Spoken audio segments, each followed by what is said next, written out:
Okay. Good morning. Commissioner Ed Rothstein, September 22nd. We have, I think, just open session for this morning, but a lot of items. So let's get right to it. Let's start with the Pledge of Allegiance and a moment of silence, please. I pledge allegiance to the flag of the United States of America and to the republic for which it stands, one nation under God, indivisible, with liberty and justice for all.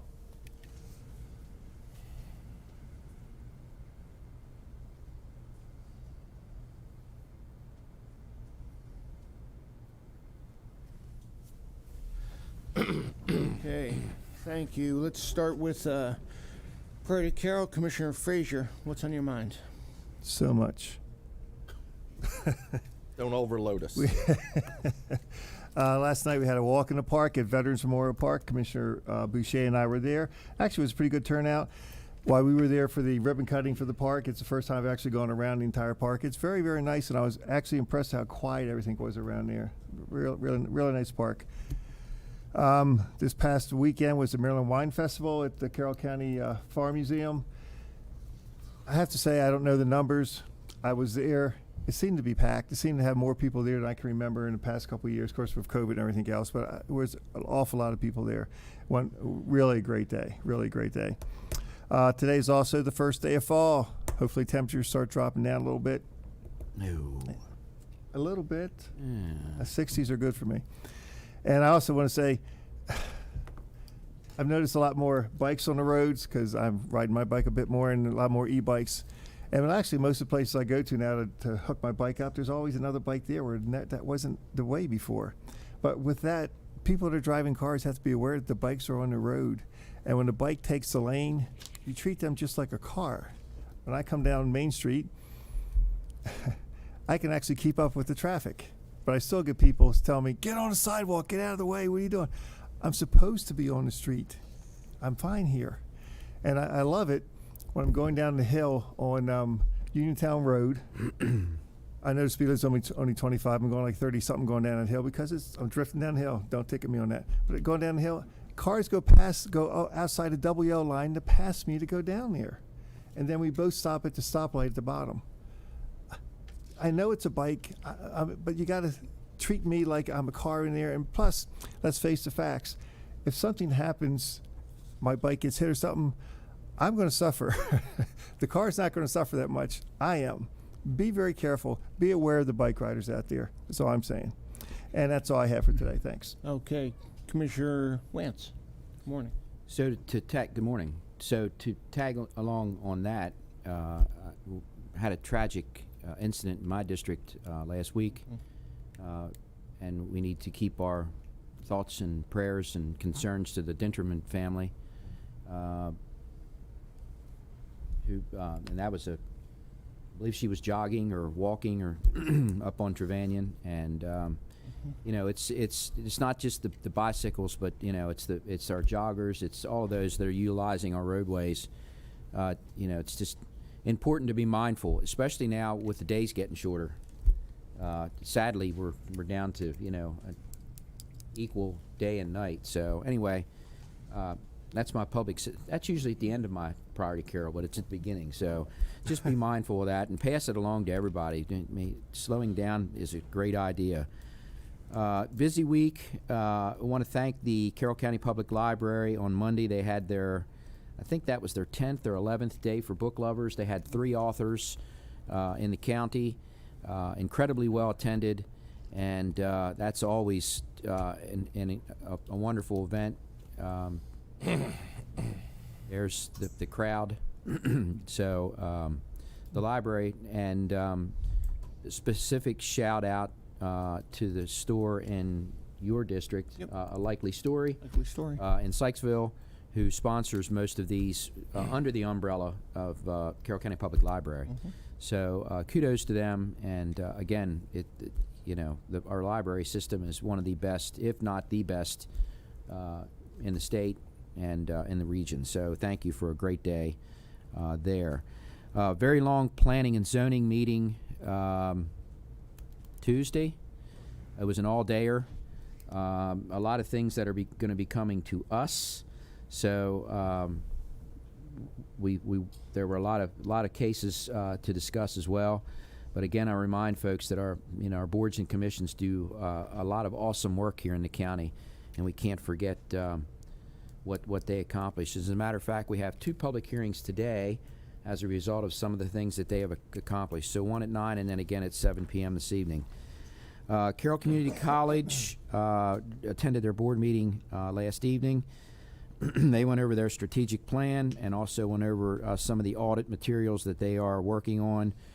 Audit for a college means, what type of students are attending there, the course content, and various, a multitude of other areas in an audit. So, very long meeting last night that jammed me up, and I didn't get to ESAC. So, apologies to my colleagues. That's one of my responsibilities as well.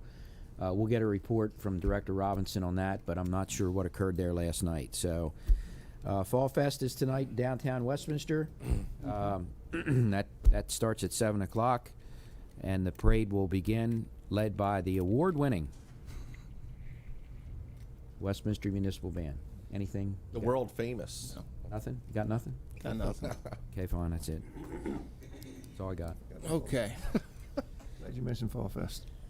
Did you want to say something more about Fall Fest? No, I just forgot to mention it, but I'm glad Commissioner Wance brought it up. Got Thank your you. back, baby. Are you sure? Okay. Commissioner Weaver. Well, first of all, yeah, Fall Fest does start, and that's a good event here to parade tonight. But Wine Festival, I think Saturday had 6,000 people there, and I watched the sheriff's deputies around there. They were very subdued. They didn't have much to do. It wasn't. I don't think an event happened that they had to do anything. So that's a good thing. And just along those lines, Corporal Fitzgerald just retired here, and we had a long 8-year history, whether it was from honor guard at dealing with the placing the wreaths in December. Wreaths Across America. Wreaths Across America, whether he was standing there in snow, driving rain, 20-degree weather. We both froze to death many times together on that. And we also participated with Shop with a Cop, and Corporal Fitzgerald and I had a 4-year-old that it took us forever to keep on track in a store there. But a really good guy, and I just saw the number of people who showed up for his retirement. It says a lot about it. And also, we had Kim Frock retire yesterday, or her retirement party, and another long employee for a long time here in Carroll County that sorry to leave, but to both of them, we wish them the best. The Veterans Council met Tuesday, Tuesday. and one of the things I know we're looking at, they have a lot of activities coming up for Veterans Day, November the 11th. There's a host of activities happening in the county, and one of the biggest, I guess, things happened here was we had people from the Senator Cardin and Van Hollen's office talking about federal grants and things to a lot of our nonprofits, our American Legions, our VFWs and things, and how to access those and get into the program. So it was a good meeting. I was really impressed with that. But here again, November 11th coming up for Veterans Day. And guys, you mentioned pedestrians, bicycles, but also motorcycles on the road. I did get a chance to see one the other day south of Hampstead. The motorcycle was in 2 pieces. I think it happened in Baltimore County, but hit a truck and the thing was broken in 2. The driver's in shock trauma, but we forget about motorcycles, we forget about all these other things on the roads, and it's that time of year. It's a little cooler, everybody's out, farm equipment on the road, and drivers do not want to slow down for any of it, whether it's a pedestrian or anything, so just be careful out there. Thank you. Okay. Thanks. Commissioner Boucher. Thank you. Yeah, back to the walk in the park, which I enjoyed with Commissioner Frazier.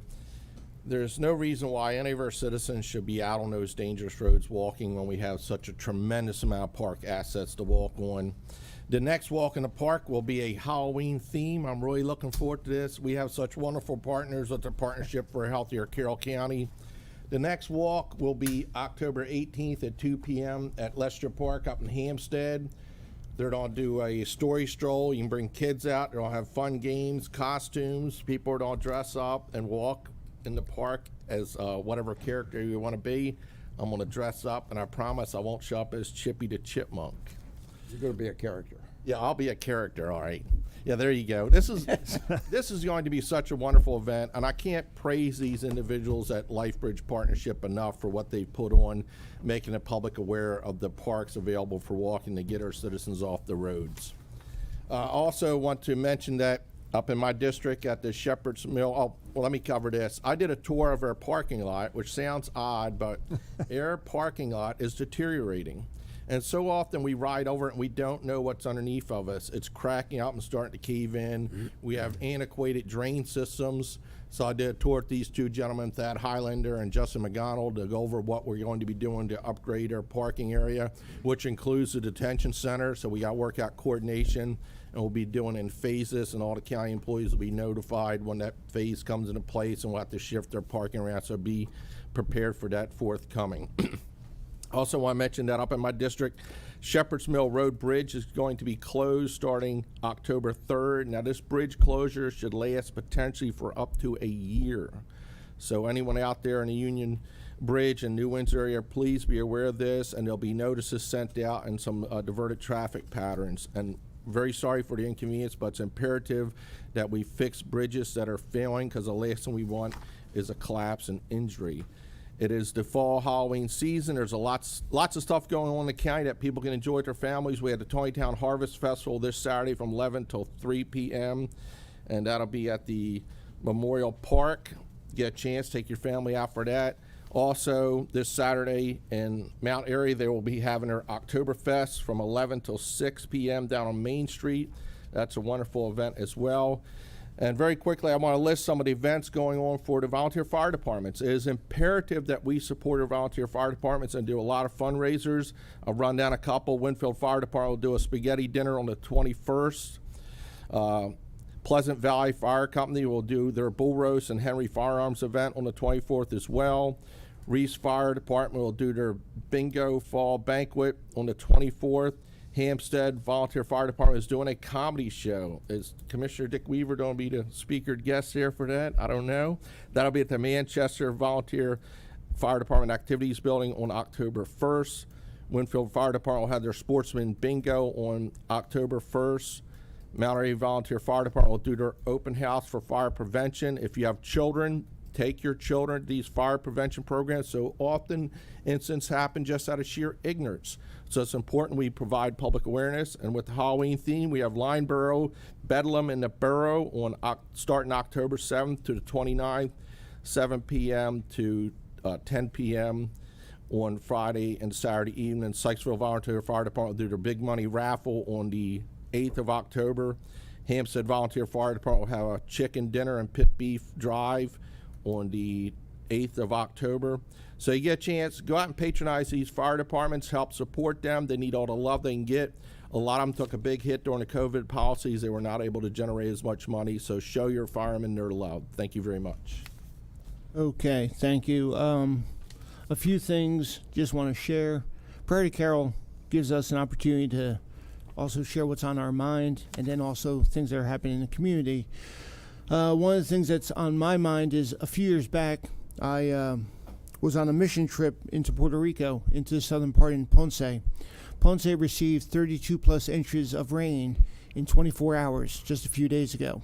Most of the island is without power and water, running water. And I personally have friends down there, so if you know folks down there, I know there's lots of ways to donate, but they're going through a horrific time, right now. So fortunately, that hurricane looks like it moved east, northeast, but it slammed Puerto Rico pretty bad.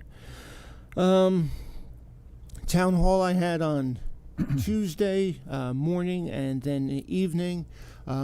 Very good input from the community, a lot of sharing of ideas. challenging times, especially when we start talking about redistricting or we talk about residential growth. We talk about zoning, lots of things. Fortunately, I had the leadership of the schools with us, with Superintendent Cindy McCabe, to answer some of the tough questions and kind of break down some of the perceptions that are out there. And there's John O'Neill again. He did a great job. So continue to do the town halls, and it's one of those things you don't just give the kind of icing on the cake. You give it all, whether it's good, bad, or ugly. Our community needs and deserves to hear all of it, and then what we're doing about the different activities that's on their minds. Ted explaining the gray areas of impact fees is what he was doing, which is a very tough topic to discuss sometimes. Let's see. You mentioned the veterans, just always highlighting, we're going to get a veteran center, and we're going to break ground next year in Sykesville. That's going to be a $165 to $200 million project here in Carroll County to taking care of our veterans. What's really cool about that, and you've heard me say it before, 35% is state funded, 65% is federally funded, 0% fill the needs of that veteran center. That's pretty cool stuff. And got confirmation from the state on the A&E and when they believe they're going to be breaking ground, and to ribbon cutting. Did you want to? Just the number of nurses going to be needed is tremendous, and they're trying to get the information to the public schools now and to the community college. I think it's 150 nurses or positions will be needed for that in just a couple years. They need to start prepping for that now. And before we just get started, for those that are celebrating, wishing everybody a happy new year. Lashna Tova for Rosh Hashanah, going into high holidays, starting on Sunday into Monday. And with that, why don't we start with item number 1 and the Sheriff's Department with the acceptance of the FY23 Police Retention and Recruitment Grant.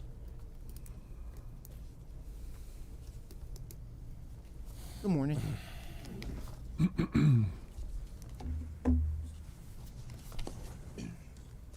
Good morning, Commissioners. So this morning we're here for another grant approval award. The Carroll County Sheriff's Office was awarded an FY23 Police Retention and Recruitment Grant to assist with hiring and staffing retention efforts for the law enforcement personnel. Some of the initiatives that will be funded with the grant include advertising and marketing for billboards, social media, ZipRecruiter, all that kind of outreach, creating a recruitment video, referral bonuses, and looking on the health and wellness side, trying to help with some of the other initiatives that we're faced with, are looking to get some trial gym memberships out. There is no county match required. We did request a list of things. These are the items that were approved for a total of $63,500. The grant's effective for this current fiscal year, so no additional funding is required. And I wanted to first of all see if you had any questions. Now, we've been before you here the last month with multiple grants. They're all sort of related. This was a grant that was offered. It's normally not offered, but in some of the legislative issues, some of the bills that are coming through, they're offering these grants to assist with law enforcement around the state, current conditions, things like that. So I like the county match. Well, Yes. county match is also that's always good. always the concern with grants like this is the continuation and expectations of Correct. the services being provided by this grant. If we don't get the grant next year, the expectations are that there still be all of these activities. These are one time. So most of the things we do through these grants are one time that we plan throughout this year, and that we look to, yes, if the grant were to come back up, we may ask for some similar things or some different things. The memberships are trial. So whether the different, around the county, since we have deputies that live all over the place looking to go into different locations to get them a start. So if there's a fee, if we can negotiate some things to help, it's more of opportunities, getting people into different places. It's looking to have all different types of opportunities to help with retention and recruitment. In today's in the time frame to today, you have to attack both. I think you all are well aware it's not just us that is suffering from hiring, but you can't just focus on retention. You can't just focus on recruiting and hiring. You have to do that balance. So some of this is to look at what do we do for our existing employees to keep them engaged, also to assist with some of the other legislation that is coming down for law enforcement that's required. But most of this is one time. So we actually, for the marketing, we create marketing plans, timing everything with our academy and our recruiting windows so that we have a lot more information out. We're competing with everyone for Right. the same employees. So most of this is a one time. And then we develop other plans and work with budget every year to see what we can do. Well, you said most of it's one time, and on here said some of the initiatives. What is not one time is going to be funded by this? Actually, all of it is one time. What I mean by most of it, the advertising and marketing, we're always doing something. This gave us an opportunity to spend more money. So there's no ongoing expectancy from the grant moving forward? No, Okay. these are all planned Okay. up through next Yeah. June. Okay, just the way you said most of it, I'm thinking, Yeah. okay, what is Well, I it? guess because we're always working on Sure. this with funding that we have out of our budget. Is it calculated by population of the sheriff's department? I mean, do other jurisdictions, have they No. received this, or how? So when they put in, they don't really tell you exactly how they rate everything. This was kind of a new opportunity, so they asked for different categories, whether you're doing retention or recruitment or like the all these pieces. So we went through to look to see what could we use. And so we actually do a lot of work on getting quotes, seeing what things will cost. Right. Can we get it done in the time frame of the grant, et cetera? Is there value to what we can do, and can we actually implement it?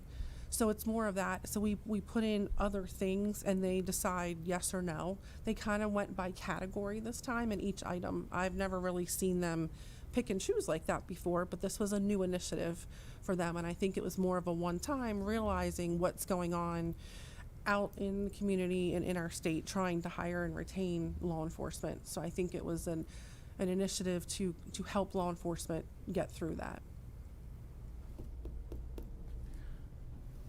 Okay. With that, I'll make the motion that the Board of Commissioners accept the FY23 Police Retention and Recruitment Grant. Second. Got a motion second. Any further discussion? Seen here, none. All in favor? Aye. Okay, Okay. thanks. Thank you for putting so much thought in it. Oh, you're welcome. Okay, let's go to a public hearing on the comprehensive rezoning agricultural and conservation zoning districts text amendments.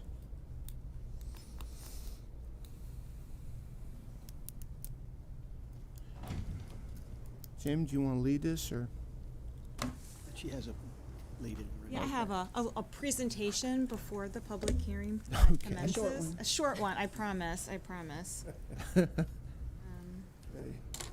What is that, a mouse? Here we go, okay. All right, so good morning. We are here today to have a public hearing on the modifications to chapters 155 and 158 as they relate to the agricultural and conservation zoning districts. And with me today, I have Mary Lane, Planning Manager, and Price Wagner, who's one of the lead staff on developing the amendments that are before you today. Again, the public hearing agenda would be to establish a quorum, to go over the code of public hearing conduct, a brief staff presentation, a call to order, and then testimony, and then you will close the hearing. In the back of the room are cards for those that are wishing to speak or give written comment while they're here on the back table, so that way we can call anyone up in an orderly fashion who would like to give public comment today during this hearing. And again, as we always do, the comment would be limited to 3 minutes for each person that's wishing to give testimony. And again, this is only to pertain to modifications to chapters 155 and 158 that I'll be reviewing in the next slides. So the amendments to chapter 155, which is our subdivision, has to do with the definition modification of attached accessory dwellings. So we updated that definition. Also changed how cluster subdivision requirements would be handled in the conservation zoning district. and the restricting of agricultural remaining portions. All of this has been posted on carrollrezoning.org in detail and has been available to the public for several weeks now in the most recent format. Changes to Chapter 158 are the addition, modification, and deletion of certain definitions within the agricultural and conservation zoning districts, modifications to the general regulations of those districts, the purpose intent of the districts, and changes to the regulations regarding principal and accessory uses. We had lengthy discussions about the use table and making updates to the allowable uses and conditional uses in both districts. Modifications to the bulk requirements, which have to do with the size, setbacks of structures and properties, and other various changes to the code pertaining to agricultural and conservation zoning districts. I'm not going to read all of this, but specifically pertaining to Chapter 158, we updated and added a new definition of agritourism. This was something that the state had done in their last legislative session. So we had an agritourism definition mimic what the state regulation was. We changed country inn an event facility. We deleted the definition of country inn and replaced it with banquet event facility. And this was to more accurately reflect the use primarily as a location for weddings, reunions, and similar celebrations. Before, this would have to be done under the country inn designation. And we did have a definition for a banquet and event facility, and just to use that in its replacement of that. The purposes of the districts, we amended the purpose of both the Ag and Conservation District to reflect the future land use definitions in the adopted land use plan, so the Freedom Plan and the Carroll County Master Plan. Daycare centers, private schools, and religious establishments, these uses will be allowed by conditional use in the Ag and Conservation District. And this has changed from the current code where there's regulations, regulation of these uses is more restrictive as they are currently permitted by right without requirement for conditional use. So went from permitted to conditional. And the minimum lot size was also changed for private schools, and also has been increased to align with the public school standards. So whatever the public school standard is, we're applying that same standard to private schools as well. And changed accessory dwelling units for both attached and detached accessory dwelling units will be allowed in the agricultural and conservation zoning district with certain restrictions. Other accessory uses, we consolidated accessory uses for the two districts into one section and added new requirements for certain uses. This additional restrictions have been placed on home occupations, private stables, storage modules, lawn care and maintenance services, and the production of firewood and mulch. Contractor equipment storage, this use, both indoor and outdoor, will be allowed as a conditional use in the Ag District. With minimum acreage and separation requirements from residential properties. We see a lot of these come forward. This was something that was a great discussion during our Ag Conservation Work Group as part of our concept team and with you, the board. And then finally, commercial kennels. This use will be allowed by conditional use in the Ag and Conservation Districts with minimum acreage and distance and separation requirements from residential properties. And all of this is posted on our website, this exact table and the pages that are referred to in the text amendment. Finally, amendments for Chapter 155 specifically pertain to cluster developments. Cluster development will be allowed in the Conservation District with a density based on the gross area of the parcel. This is exactly what was done for the residential districts where cluster subdivision was allowed. Typically, 2 site plans are required, 1 cluster and 1 non-cluster to help get the density of the property. Instead, the decision was made with that and carries forward here that these would then be based on a formula as opposed to having 2 separate plans come forward to Planning Commission. And then also lengthy discussion on agricultural remaining portions, that the development of the agricultural remaining portion for non-agricultural purposes would be limited to one use, was the proposal that the board put forward as part of this discussion. So right now, agricultural remaining portions are allowed to have multiple uses without limit that are non-agricultural related, such as schools, religious establishments, contractor equipment storage yard, assisted living facilities, and other items like that that are allowed after the residential lot rights have been subdivided off. So, moving forward, we have a work session scheduled with you on October 6th. At that time, we will bring to you also any written comment that we have received prior to and post the public hearing. As is typically customary, you keep the record open for 10 days, so any other comments we received after this hearing for the next 10 days, we will have and present that to you on the 6th.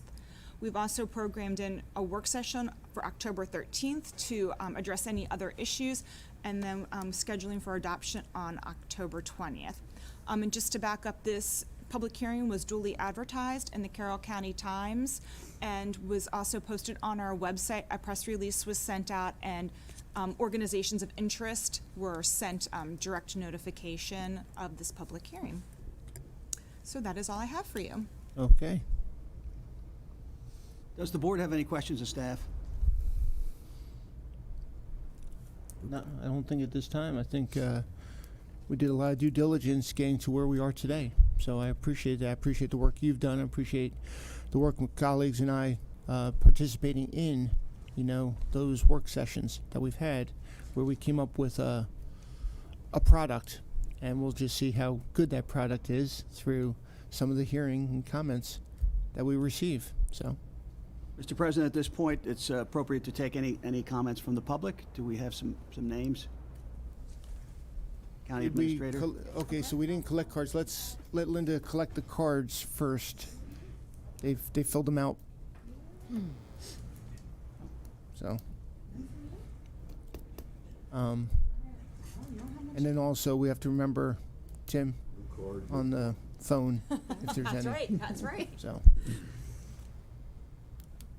Okay, so I'm going to go ahead and call up the first person, Dan Swisher, and this will be regarding accessory dwelling amendments. And you can just stay from there, that would be easier. Okay. On behalf of my wife Suzanne Swisher and myself, I'd just like to say thanks for considerations of the changes to the accessory dwelling amendments. That's going to be very helpful for us in the future, and we do hope it'll be helpful to many others in our situation as well. So again, thanks very much for considering those amendments. Okay. Thank you, sir. Thank you, Mr. Swisher. Next, Charles Holloman. Oh, Chuck Holman, I'm sorry. My name's Charles Holman. I'm an attorney in Westminster, a lifelong Carroll County resident. I'm appearing today not representing a client. I'm appearing as a private citizen.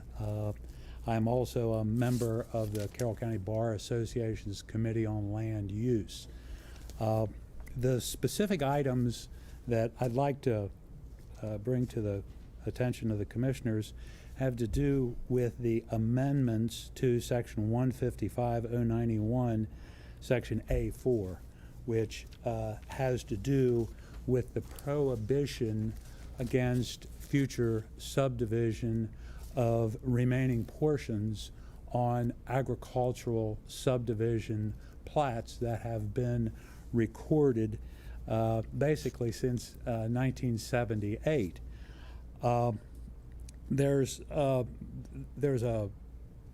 broad prohibition for any kind of subdivision of those parcels in the future for commercial or other uses in the agricultural zone. The implication being that the property owners over the years have already taken the benefits of subdivision of those parcels. I would point out to the commissioners that there's two aspects of the types of subdivisions that have occurred on those parcels. The first has to do with the residential densities, which were established by very contested hearings and wranglings that went on over the years between the individuals who were owners of agricultural land and the zoning authorities.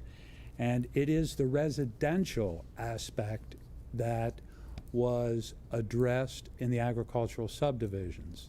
At the time those ordinances were passed and as they were amended over the years, there was always the clear understanding that the remainders would be allowed to have the uses that were otherwise permitted in the ag zone.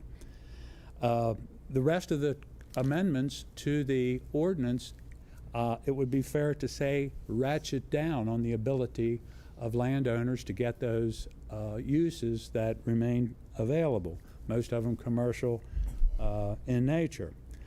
Some, like churches, private schools, assisted living homes, things of those nature, those are the types of uses that in the agricultural zone would be appropriate, and it would be appropriate to allow an owner of the agricultural, known as agricultural remainder, to divide the property as may be appropriate at the time if they qualify for subdivision. And that's the critical aspect of this. Right. Many of these properties simply do not qualify for subdivision. So the broad prohibition is overreaching, and it's unreasonable to say you can't have more than one use on an ag remainder, and you can't subdivide the remainder. There's no indication as to how this is applied to the size of the remainders. For decades, people have been promised that if you cluster your residential units, you'll have your larger remainder and your ability to benefit from those uses. So I think the provision is clearly overreaching. Okay, thank you. Glad to answer any questions. Nope, not this time, but thank you, sir. Next is Matthew Lazuriaga.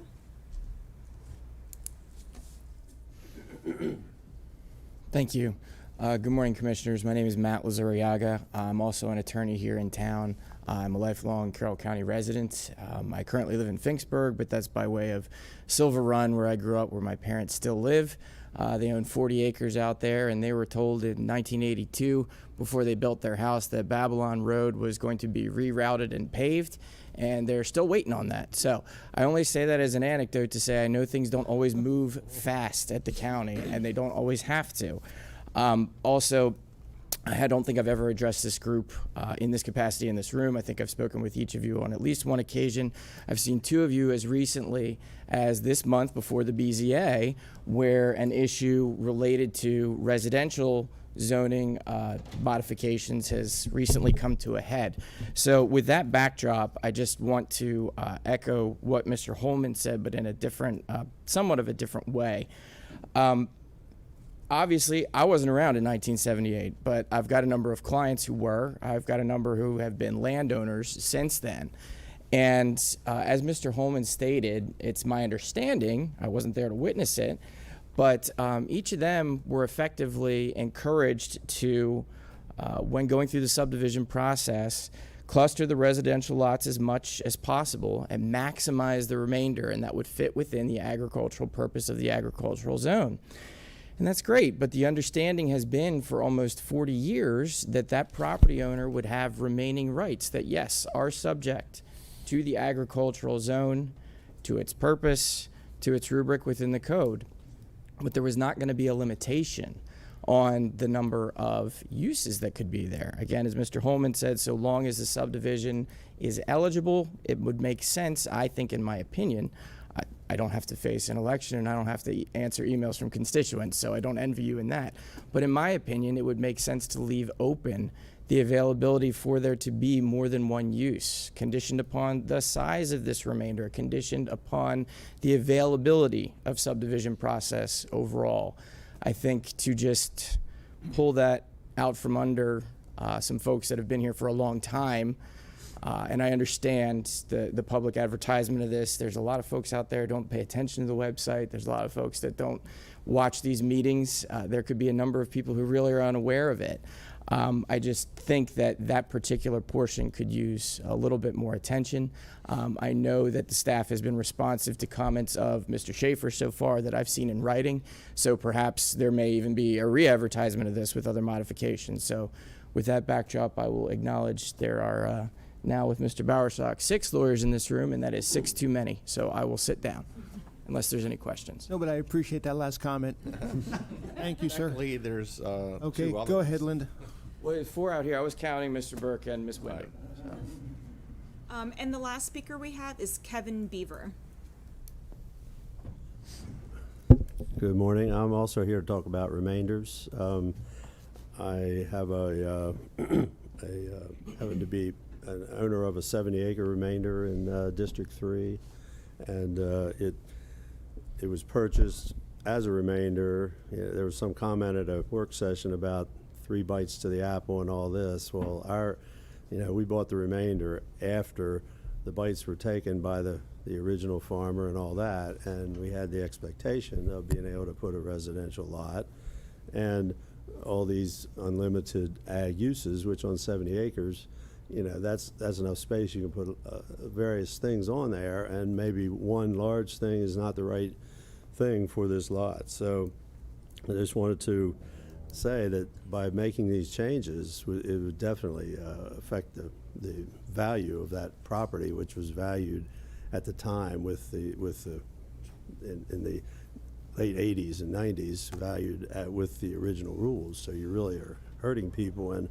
there are 700 remainder lots out in the county, about 2,000 acres, and I'm not sure how many of them have representation or even know about this, because it seemed like until that last little bit came out, it was very difficult to know what was going on. And even when I watched a work session, I was even confused. I can't be sure that the original residual lot allowance, the one lot that you're allowed on every remainder, is even being included or not. So I wanted to bring that up and make sure that that is being included. So I'm going to skip parts that the attorneys discussed. I think the clarity issues that need to be discussed is the residential lot right. Make sure that's in there. And if you're going to differentiate between ag uses and commercial industrial, I think you have to be more specific as to what they are. Otherwise, you'll get into quite a nebulous way of figuring them out. They're all kind of listed in the ag district. If you want to separate them out and say these are ag uses, these are unlimited, that's what you can do. These are the commercial, industrial, non-ag uses, and you want to limit them by a certain number. Maybe that's reasonable. Maybe 21 every 20 acres or something makes sense for those uses. But let me get to another point that I wanted to talk about, and that's the solar on remainders that had not been discussed. We looked at it for this particular piece, and we really haven't done anything because to us, the idea of then putting the entire 50, we can put 20 acres into solar, and 50 acres would then get put into ag preservation. And that just seemed a little bit too much of a burden or a cost when you think solar, ag preservation is forever. This solar project or anything else you'd put on that land, if it was a church or a kennel or something like that, is going to be changed in 35 years. Solar might not be even around 35 years from now, and to lock in that ag preservation is a negative, and it kind of turned us off at the time. So I wanted to just think, if you're looking at remainders, you may want, I know you probably don't want to, but you may want to just look at this solar and even consider, how much land do you have in the county. If you're really interested in solar, there's only so many parking garages you can put it on and things like that before some of these, besides remainders, other ag land might be useful in 20-acre parcels to do something like that. You just may want to consider that with the whole package of ag land rather than just remainders, because there's only so many. Okay, All right? thank you, sir. We have one more speaker, Dave Bowersox.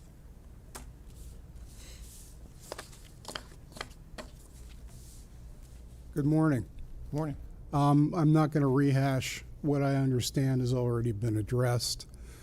I will emphasize a couple of things that I've just heard Mr. Beaver talk about. First of all, an ag remaining portion is not an ag remaining portion. It's not a monolithic or a uniform kind of a parcel of land. There's all kinds of ag remainders. Some are wooded, some are large acres, some are smaller.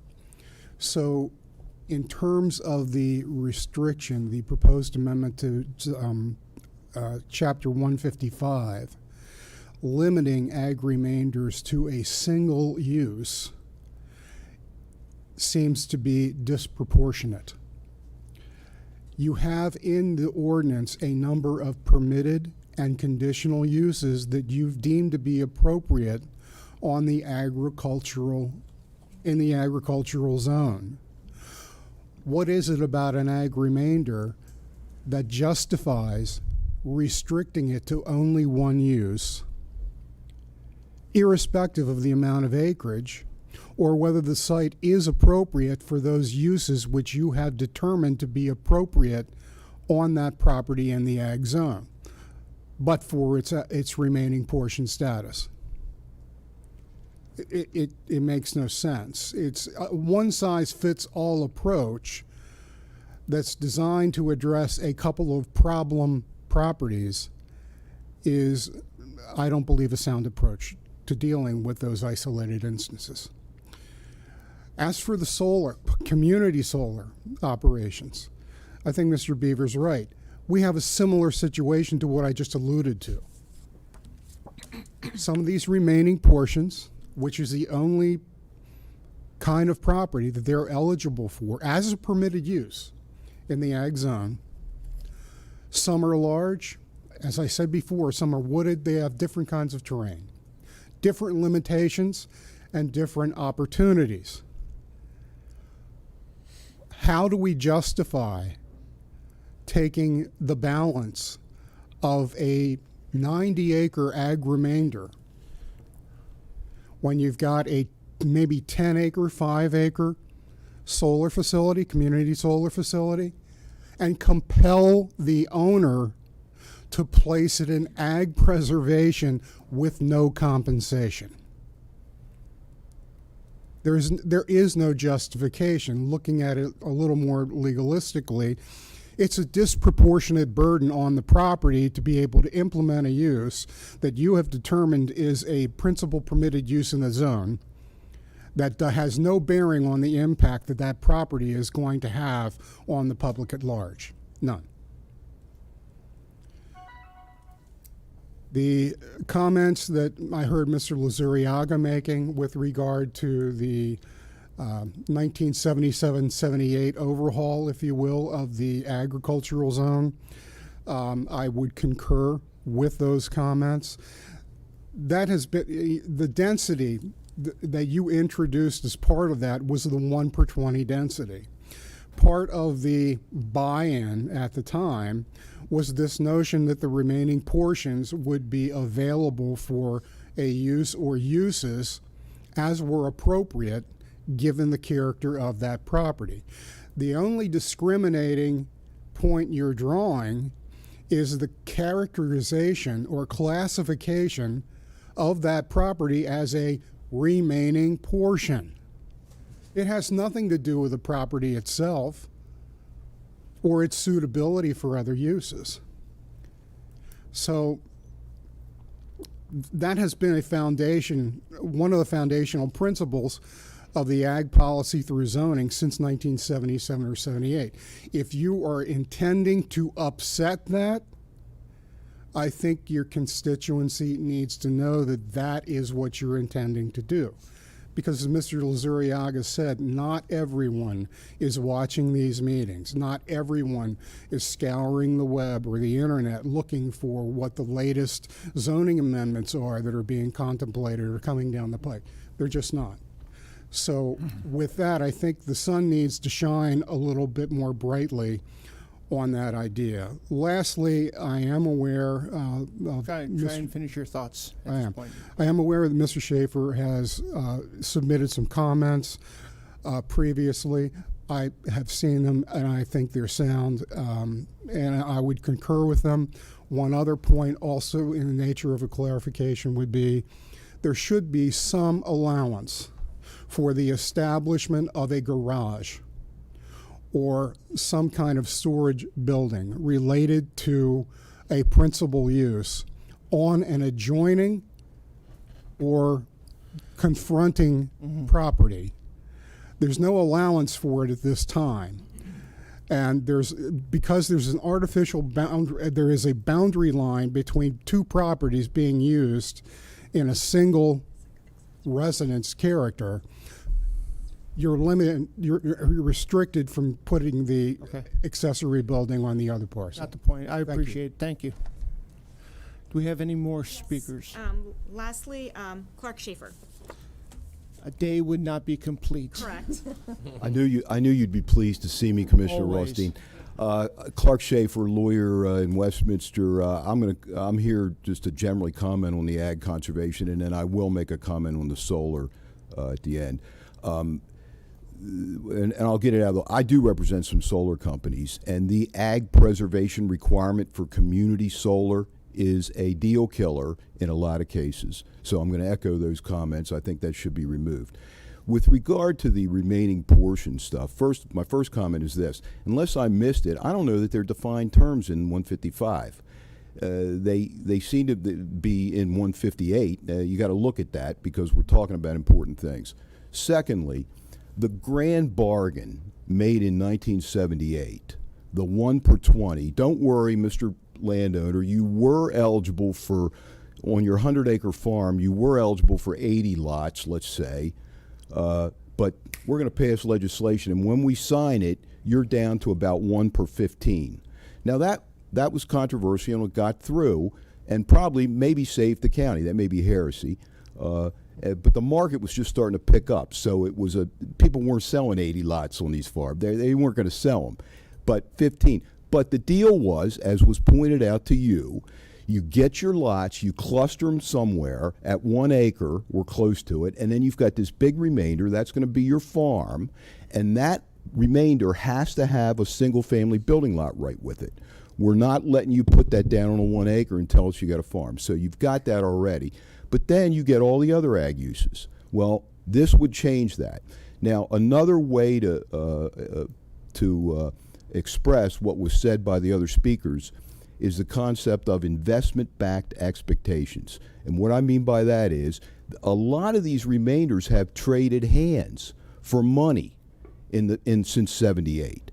And guess what? Most of those people that bought them, or at least a lot of them, they knew that they could use it for more than one use.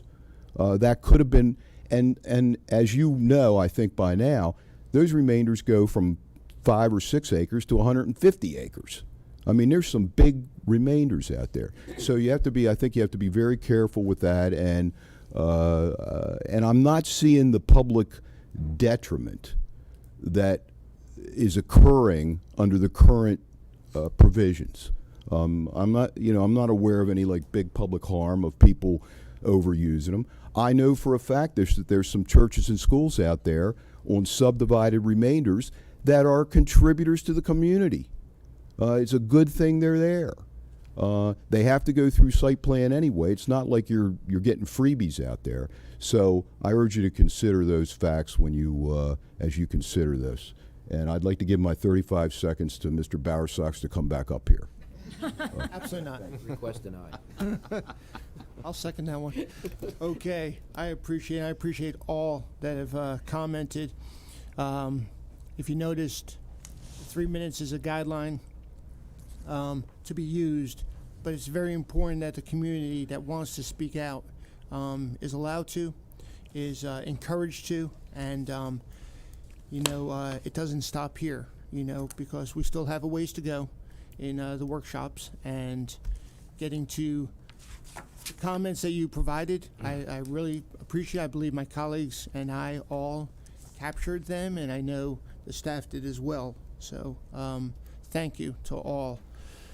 Sir. Mr. President, do we have any callers on the line? We do not. Thank you. Thank you. Okay. Any other comments? Does the president have a disembodied voice? Yes, he's a ventriloquist. No comment. He's a licensed ventriloquist. Mr. President, it appears the oral public comments have closed for the day. I would like a motion to close the public hearing and leave the record open for 10 days for additional written comment. I make the motion that we close the public hearing and leave the record open for. Wait. What? We have one tonight. We have Yeah. a public hearing tonight. That's We do it, up oh, okay, I wasn't sure if we closed So this I one or don't, reopened it. Okay. so. We do? Should we? Yeah. Yeah, we do. 7 o'clock. PM. 7 That's PM what- virtually. It's As, virtual. as a matter of, I was going to say, So can we should we leave it open? Okay, just adjourn? close it then? Yeah. Yeah. Let's leave the public hearing open until this public hearing tonight. Don't need a motion for Second. that. 7 PM virtual, sign up to speak, all the information's on our website. I should have known better than to follow what the lawyer was telling me to do. Right. Interesting. Okay, so there is no action at this point. Nope. Okay. Can we move on? Is that allowed? Yep. Mr. Burke? He's not Yes. listening to. Okay, I appreciate that. Okay, I'm not leaving first. let's talk about the Mount Airy annexation, number 45. Full property. Oh, the full property. I apologize. All right, good morning. I have with me today Hannah Weber, and she's going to be presenting to you, as we always do, annexations. This one is for comment and the request of a zoning waiver. So with that, I'm going to have Hannah Weber with the Planning Department present to you the property. Okay. Guess nobody wanted to listen to annexations. You got a handful. So, as Linda introduced, we are here to talk about the Mount Airy Annexation 45 of the full property. With us today, we have John Breeding from the town of Mount Airy, as well as Clark Schaefer and Ron Thompson working with the property owner. So this is the annexation plat that was submitted to the county. The annexation area is approximately 8 acres, and it is owned by Buffalo Road Investment LLC, and they are also the petitioners of this annexation. Here you can see more of an overview of the corporate limits of Mount Airy. You can see we are bordering the Frederick County, Carroll County line, and you can see the black and gold border demonstrates that we are inside the growth area boundary of the town of Mount Airy.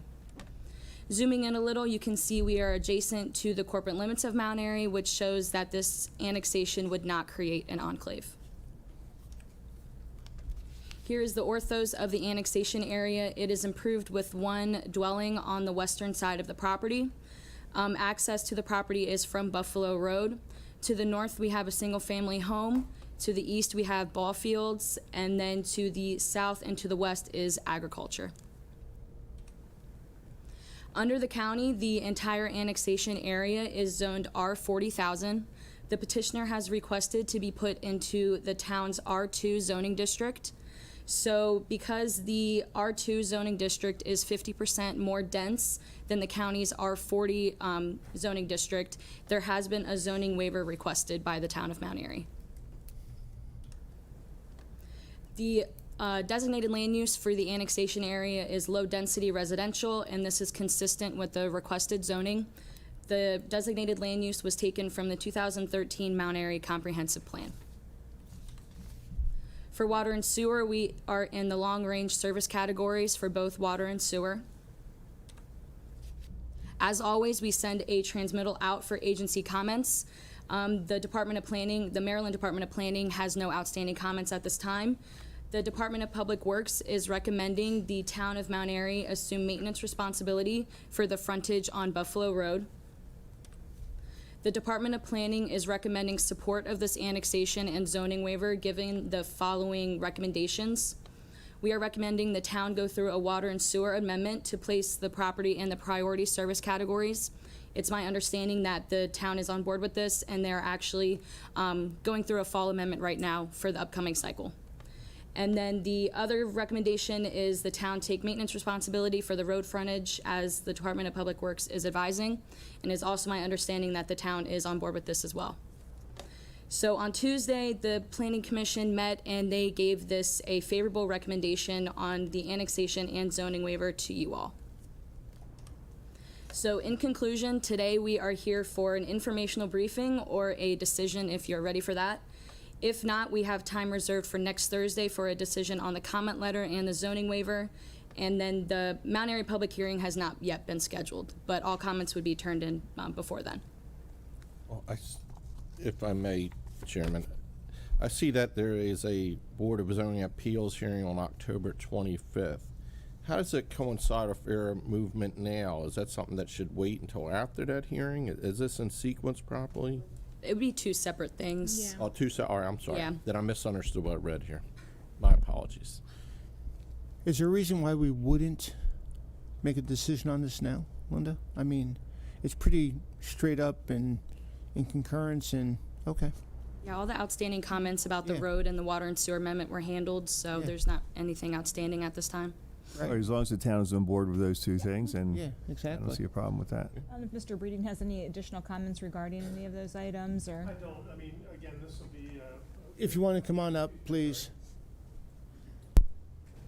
John Breeding, Commissioners, good morning, for the town of Mount Airy.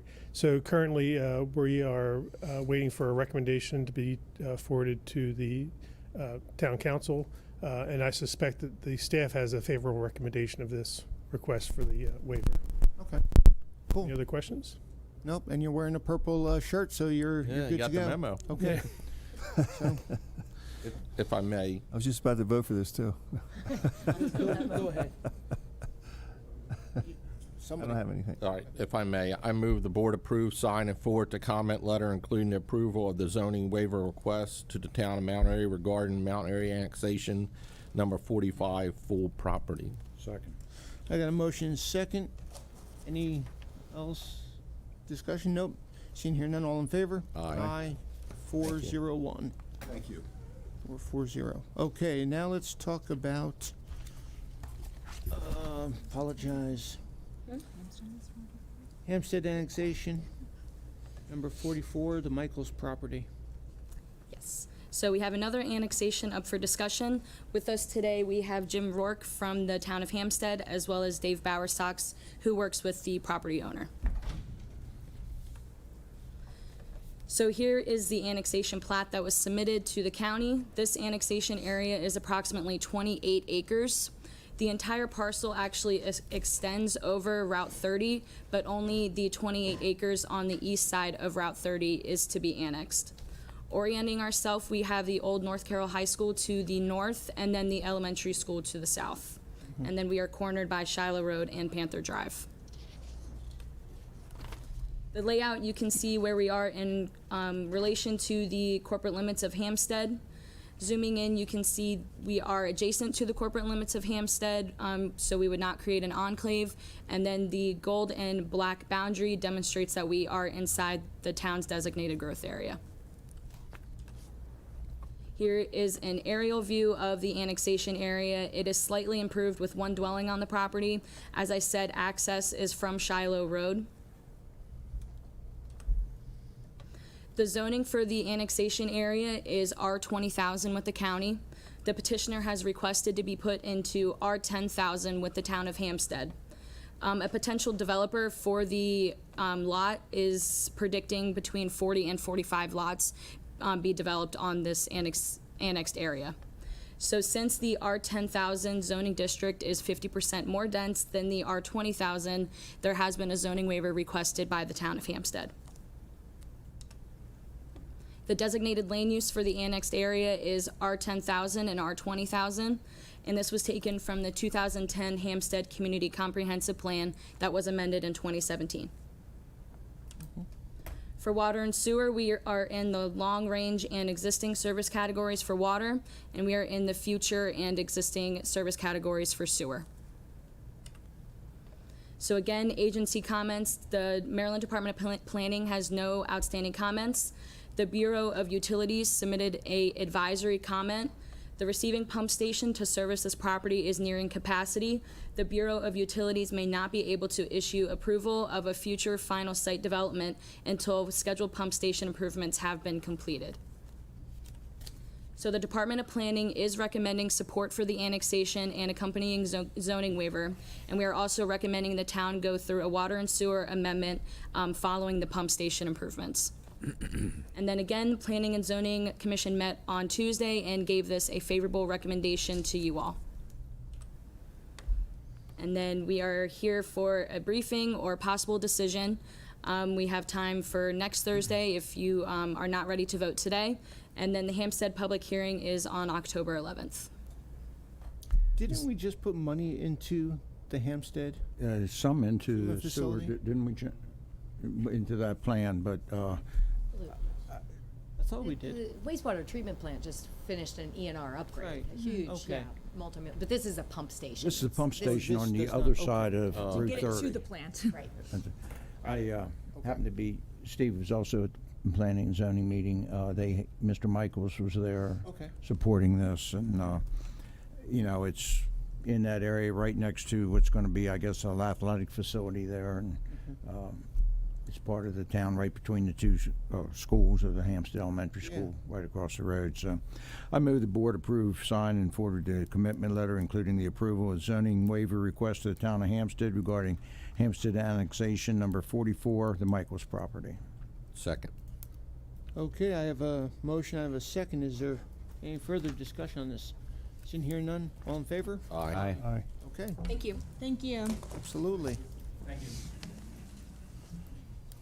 Okay, let's talk about the FY23 Violence Against Women's Act submission of application acceptance of the award from the State's Attorney's Office.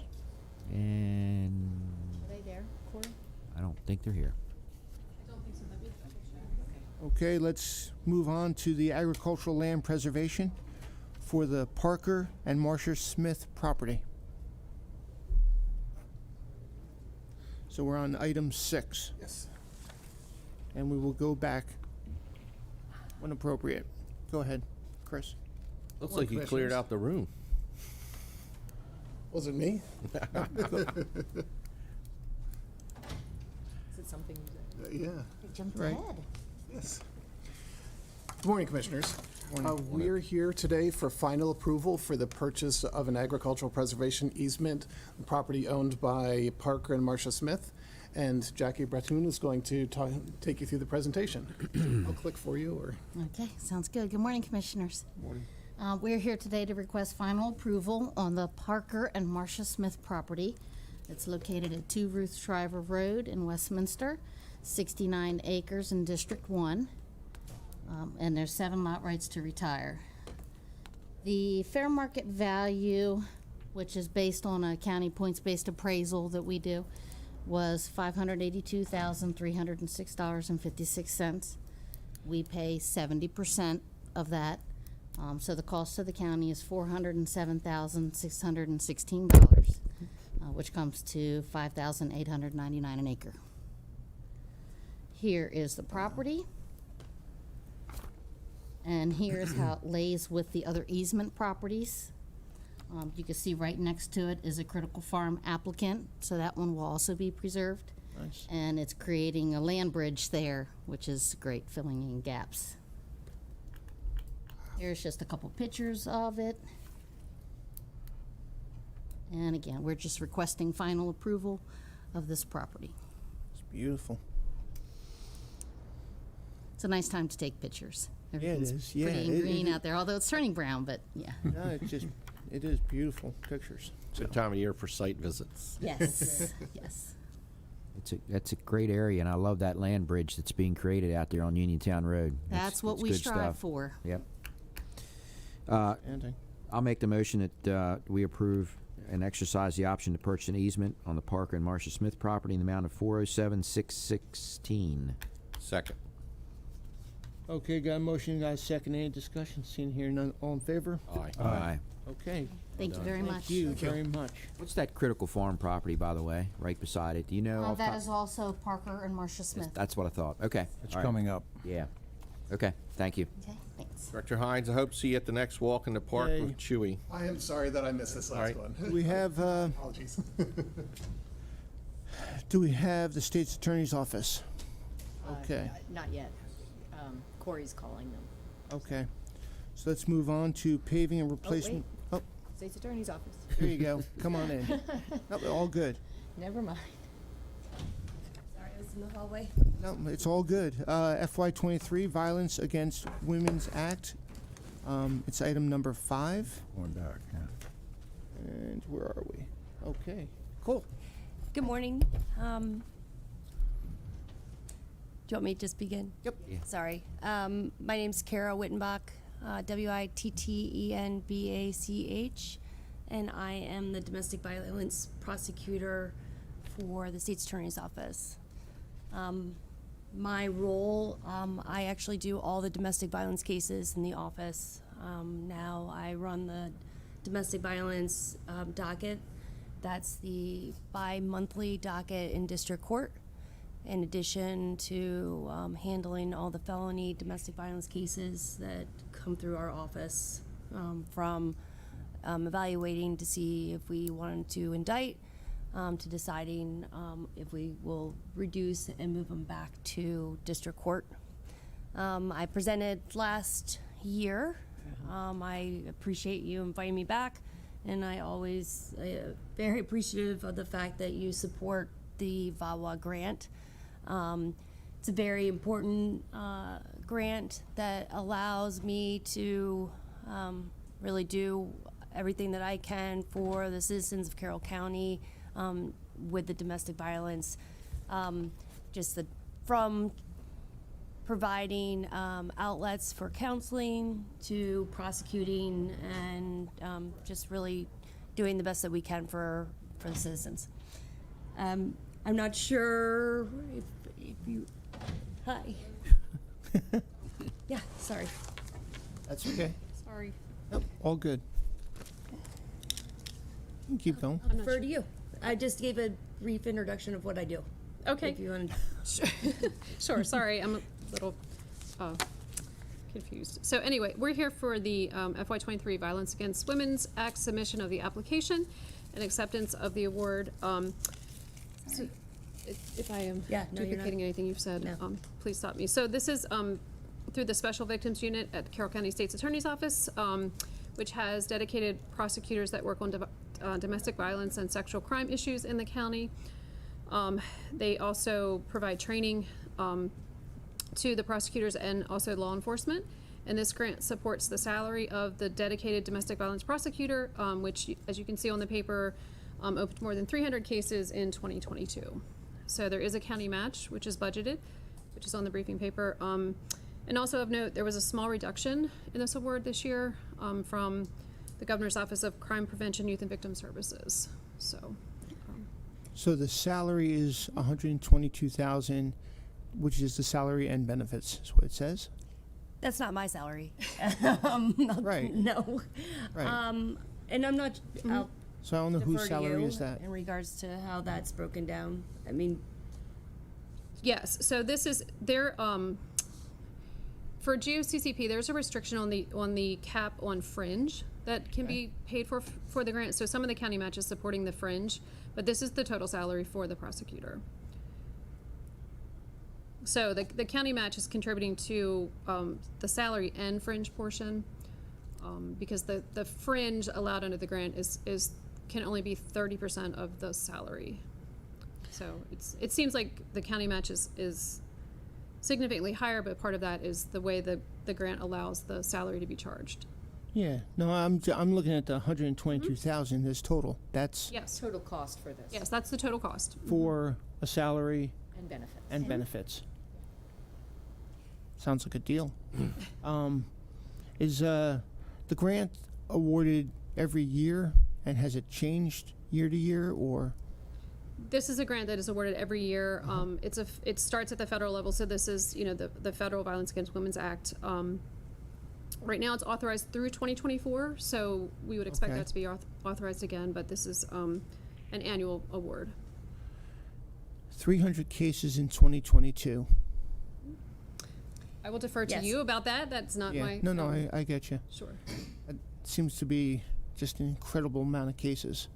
It is, and just to be frank, we've been doing a lot of adjustment, especially on the district court level.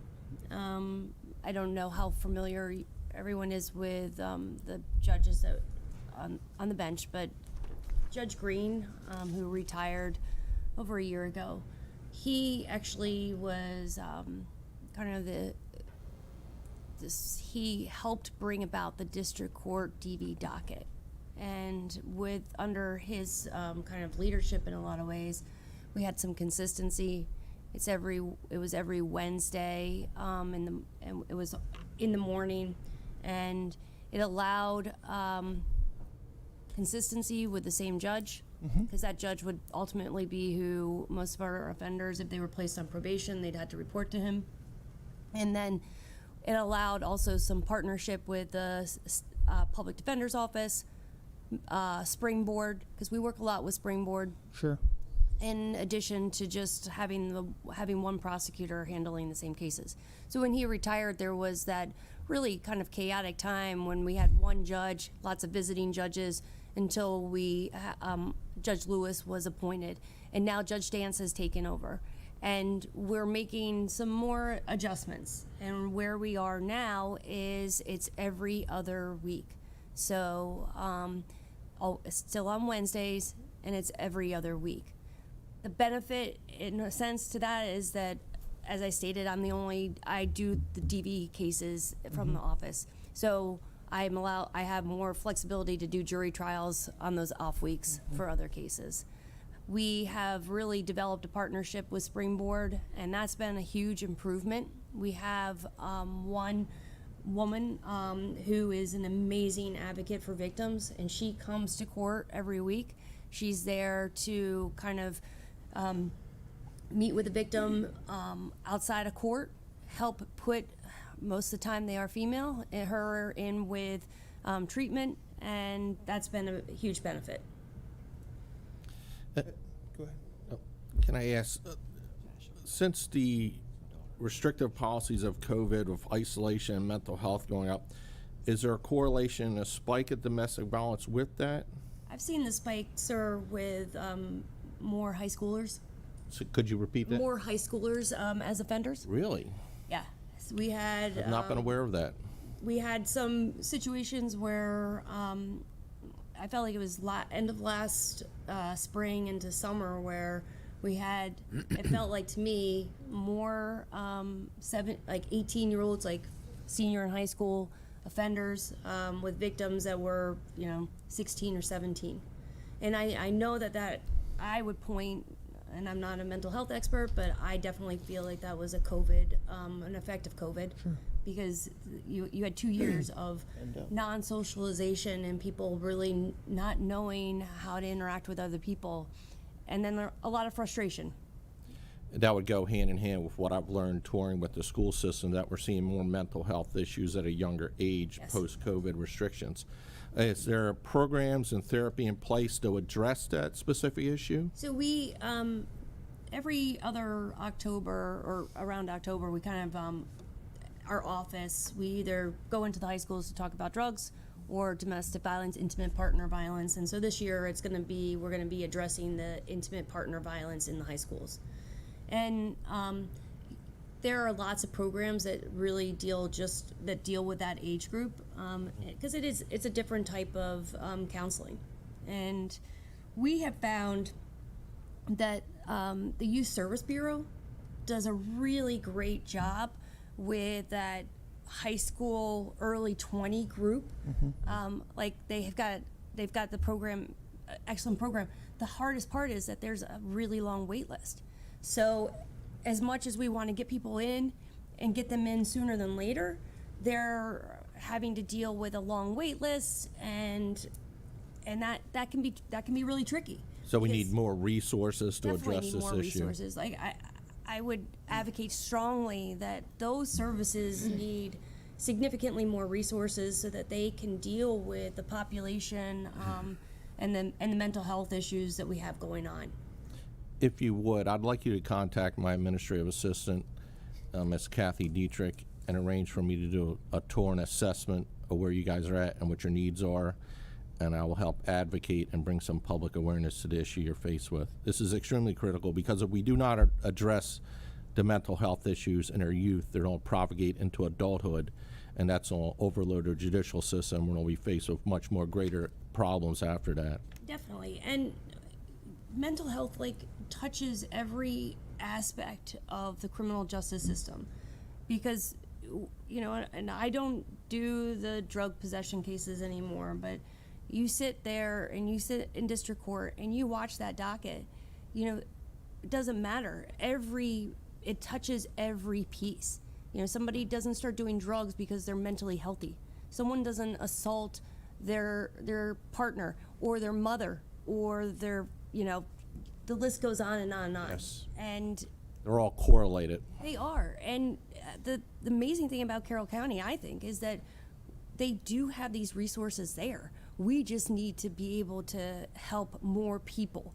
And, if the budget allows, they need the services so that we can do more on that end so that we're not busier in our office. I appreciate your candor. Thank you very much. Of course.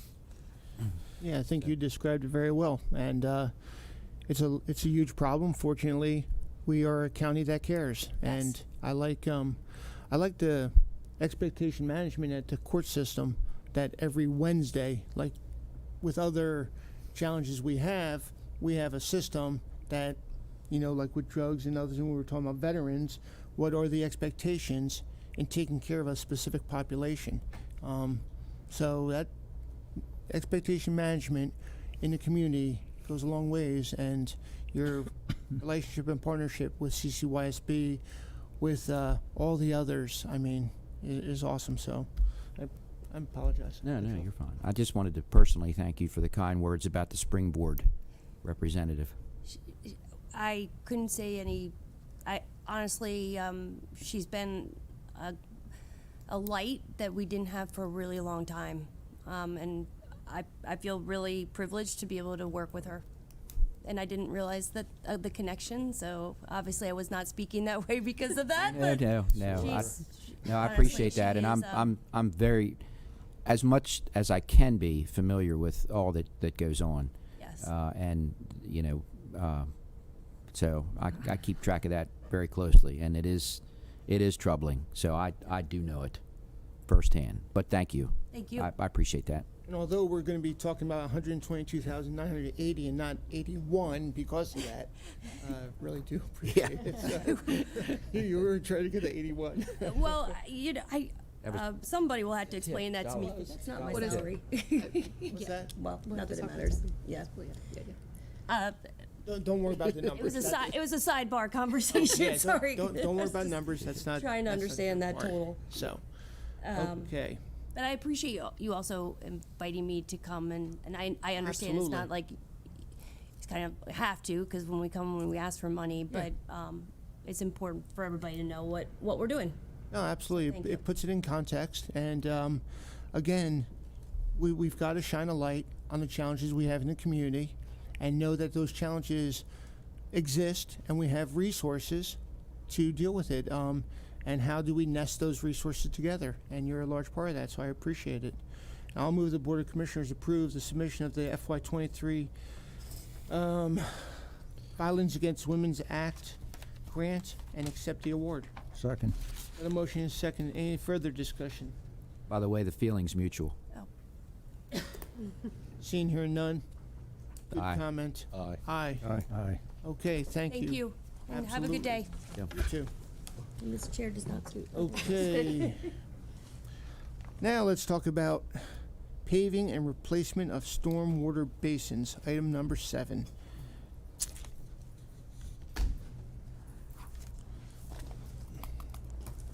Morning, Commissioners. Good morning, Commissioners. Morning.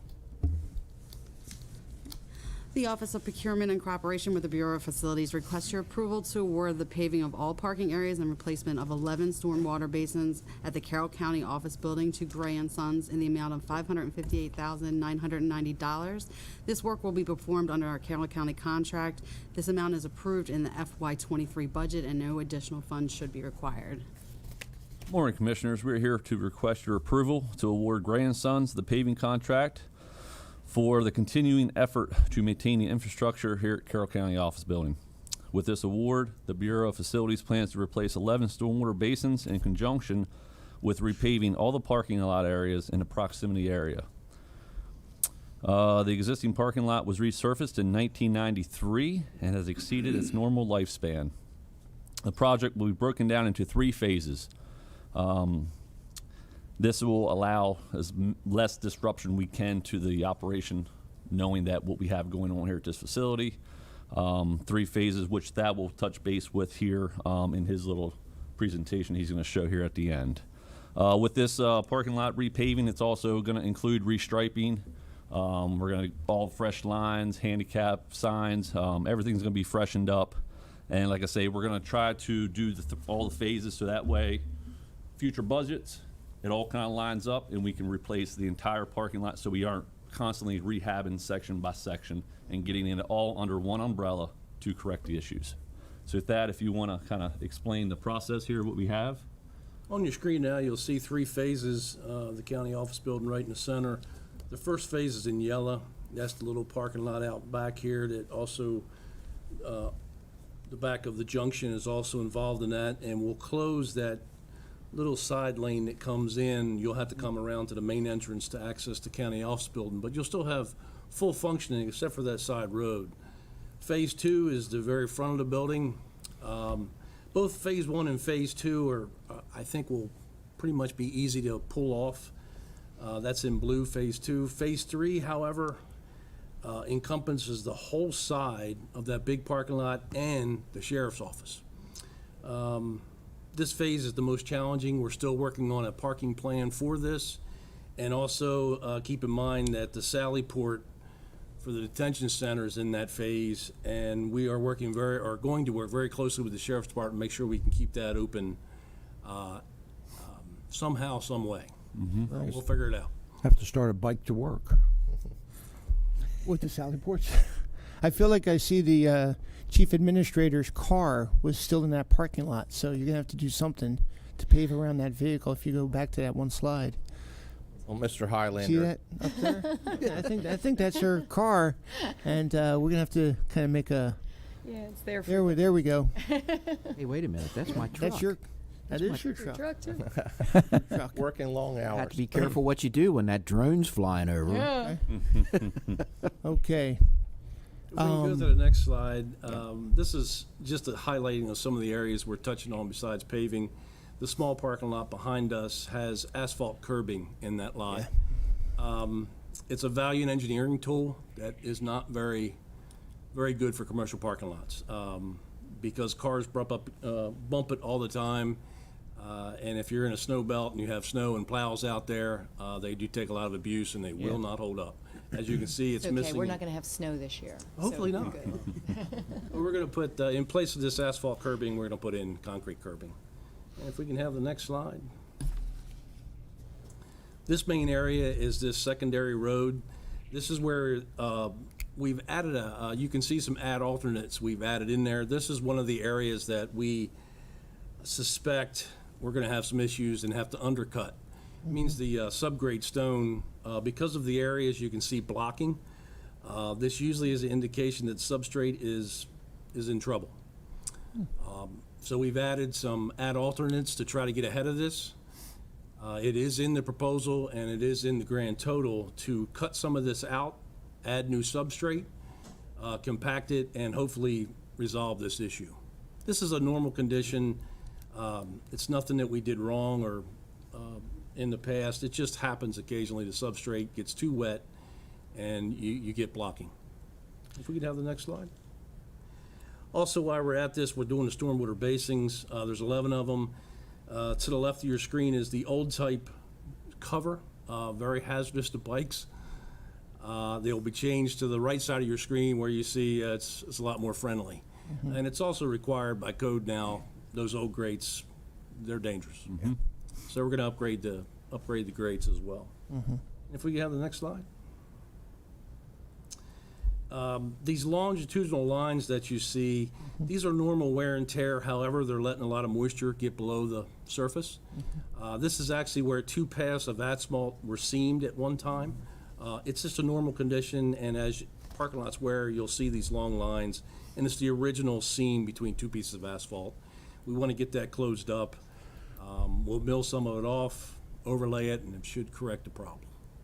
Overall, these are normal wear and tear over 20 years. So. And that's the end of the presentation. Well, Mr. Highlander and Mr. McGowan, I appreciate the tour you gave me of the parking lot. You know, all of us ride in and out of this parking lot, and we never really notice how bad the condition is. And I appreciate the fact you informed me that we do have an engineering firm that reviews these things for us and make the determination. So this was a good recommendation. Therefore, I appreciate everything you all put into it. I'm really concerned about the Sallyport entrance to the detention center because I know there's a process and procedure they have for transporting inmates. And I hope that the Sheriff's Department works very closely with you in the timing and how to make that happen and not have any security issues for the population. So please stay on Absolutely. top of that. I move that the Board of Commissioners approve the award to pave all parking areas of the Carroll County Office Building and replace 11 storm water basins to Gray and Sons in the amount of $558,990. Second. Okay, got a motion and second. Is there any other comments on this one? I was wondering when it's going to get started. Yeah. So once we receive all the approvals, the basins are roughly 4 weeks out, 4 to 5 weeks out. So once they receive the basins, we plan on hitting this project 4 or 5 weeks. Estimated time to get it done, another 4 to 5 weeks, depending on weather. So we're hoping to have this project completed Really? by All 3 phases? yes, Wow. By 1 January. hopefully sooner than that, Commissioner. Yeah.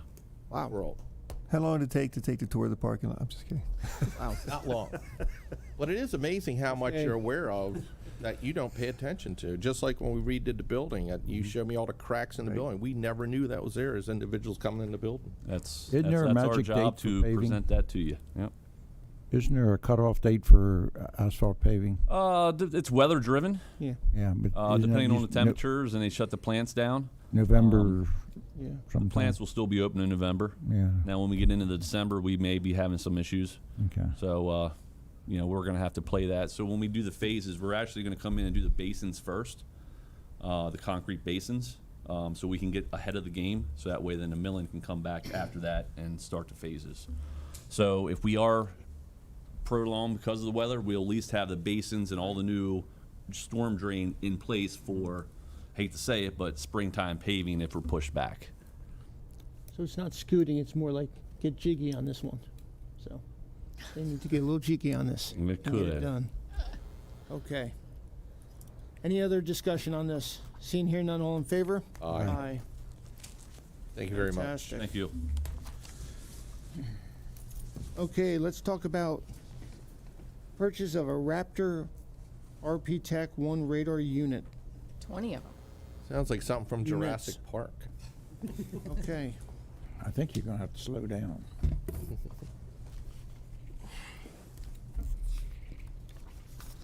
The Carroll County Bureau of Fleet Management solicited a quotation from Custom Signals Incorporated and a single source vendor to purchase 20 Raptor RP1 radar units for new sheriff's vehicles at a cost of $38,400. The cost covers the radar units, antennas, cables, and carrying cases along with the shipping. These monies have been approved in the FY23 budget, and no additional funds should be needed. Commissioners, the Raptor RP1s are the radar units that the sheriff uses in his patrol vehicles for speed limit enforcement. The units that we're looking to replace have been aged 7 to 9 years, so we have found that they're needing more frequent calibrations and repairs. So with your approval, we would like to replace those units, remove them from current vehicles, and sell them through auction on public surplus. Does that mean anybody can buy one? You're not going to get that fast on the bike. What, are you gonna put one on your bike? Are these in line with other other jurisdictions, the type of radar units that are being used? These are top of the line. So these radar units are very cool because they have an antenna in the front of the vehicle and the rear of the vehicle. So the officer can pick up speeds of Going vehicles in and out. leaving him, Yep. coming towards him while he's sitting still, while he's in motion. Yep. He or she. So yeah, they are top of the line radar units. Okay. I found out one time they can get you while they're moving. Right. Let's have a quick, these are fixed units? Correct. And here it So- says, what do we need carrying cases for? For storage. If we're storing them out of the vehicle, if the vehicle's down or needing body work in an accident. So, well then, my idea of fix is that it's bolted to the car somehow. Yes. Correct, but, and the other thing, all of our patrol vehicles use this unit. So if a vehicle's in an accident, we can take one out, set it aside, put it in the carrying case to make sure it doesn't get damaged. We get a new vehicle, or we have a spare vehicle, we can take it out and put it in that unit. All right, thank you. I'll move the Board of Commissioners award purchase of 20 radar units to Custom Signals mount in the total amount of $38,400. Second. Got a motion second. Any other discussion on this one? Seeing here none, all in favor? Aye. Aye. Aye. Thank you. Hey, Reed, while you're there, nicely done, Mr. Browning. Anyway, while you're there, how's the vehicle, are we getting vehicles in, or? Vehicle delays, so I believe last time I was with you guys, most of the vehicles we were purchasing, I was saying 6 to 8 months wait. When we can order vehicles for 2023 models, I hate to say it, but I think I'll be telling you 9 to 12 month delays until we receive vehicles. We have a handful of vehicles that we ordered about this time last year that we have yet to receive, but we are hopeful in receiving them come October, November. Okay. So they're trickling in yet? Yes, sir. Okay. All right. Thanks. Thank you, Mr. Oliver. Thank you. Okay, annual renewal of Geographic Information System, GIS, software maintenance and support.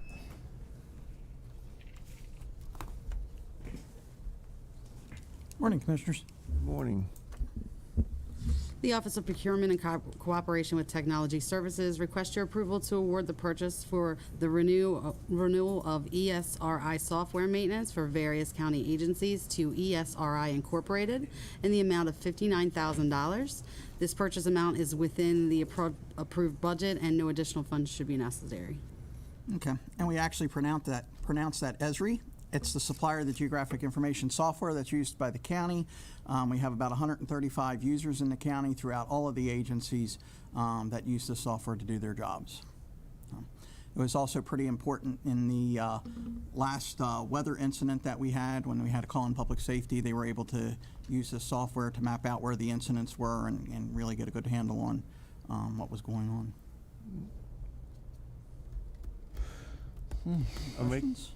I'll make the motion. The Board of Commissioners approve the purchase for the renewal of the Esri software maintenance to Esri Incorporated in the amount of $59,000. Second. I got a motion second. Any discussion on this? Seeing here none, all in favor? Aye. Aye. Thank you, Commissioners. Thank you. Easy sale, wasn't it? Have a good day. You too.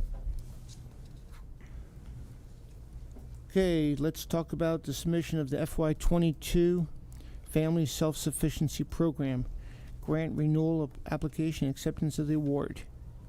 Good morning, ladies. Good morning. Good morning. Morning. Hi, good morning, Commissioners. I'm joined today by Danielle Yates, our Bureau Chief of Housing and Community Connections, and also Carol Smith, our Family Self-Sufficiency Coordinator. We're here today to seek approval to submit our FY22 Self-Sufficiency Program grant renewal application and acceptance of the award. The grant request is for $79,440. It includes housing administration funding of $14,623 with a no required county match for a total of $94,063. I'm going to turn it to Danielle Yates to talk a little bit about the program, and then also Carol will share some great program information for us as well. Good morning. So the Family Self-Sufficiency Program is a voluntary program that is offered to all Housing Choice Voucher participants. The Family Self-Sufficiency Program Coordinator works with participants to create individual goals that focus on each family's needs.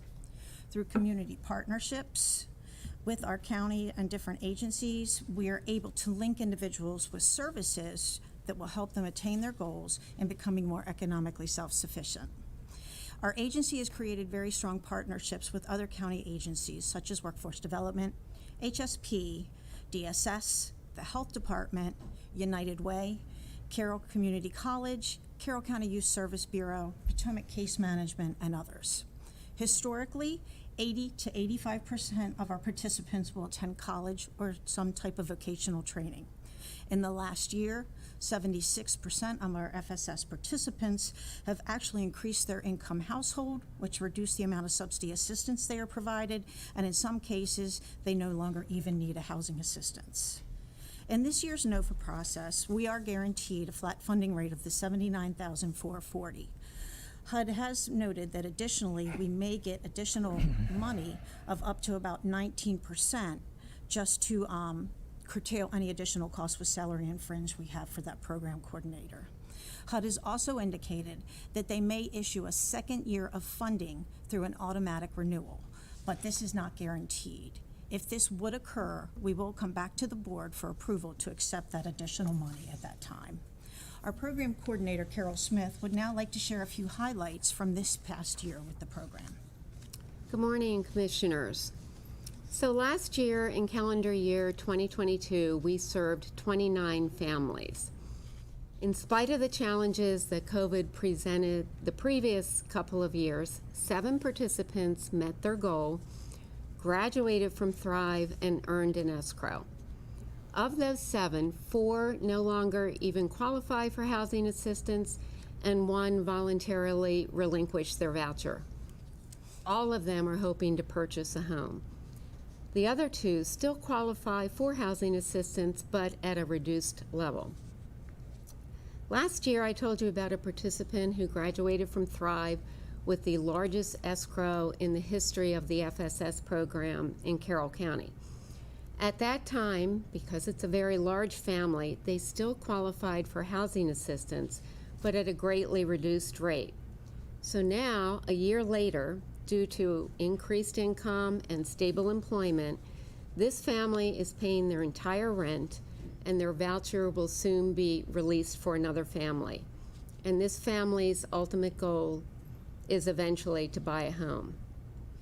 I would like to read to you a statement by a Thrive participant. She just graduated from the program in the spring. Her name is Morgan Barton. And thanks to HUD's approval of our revised action plan, which we came before you in August and you approved that also, and there's new federal regulations for the program, Morgan will be permitted to rejoin Thrive in a few months as she continues to work on goals towards economic self-sufficiency.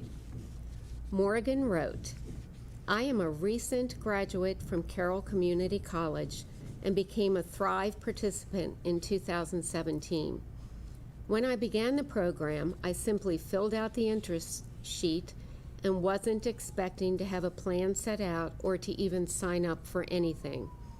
However, I had some goals in mind for me and my son, and I figured I would take advantage of any help that I could get. When I first spoke with Carol, I hadn't signed up for classes at Carroll Community College, and I didn't have transportation. I was receiving rides to and from work with coworkers and family members, and these were not always reliable. I honestly hadn't thought about going back to school, but I began a journey that turned out very differently than I expected. I expected to attend classes and complete assignments. I never expected to attend a national education conference or be a student advocacy speaker, a club leader, the 2020 Newman Civil Fellow Representative, an education advocate, or the selected student speaker at the Carroll Community College 2022 commencement ceremony. With the outline of goals that I created at Thrive, I was able to stay focused on what was important to me. I wanted to graduate with my associate's degree in teaching, learn about the aspects of becoming a homeowner, purchase a car, save some money for my son's college fund, and save a little bit of money for emergencies. Well, I accomplished all my goals, and I have created new goals that I have already started working on. I am a current student at Notre Dame of Maryland University, studying to become a certified Maryland teacher.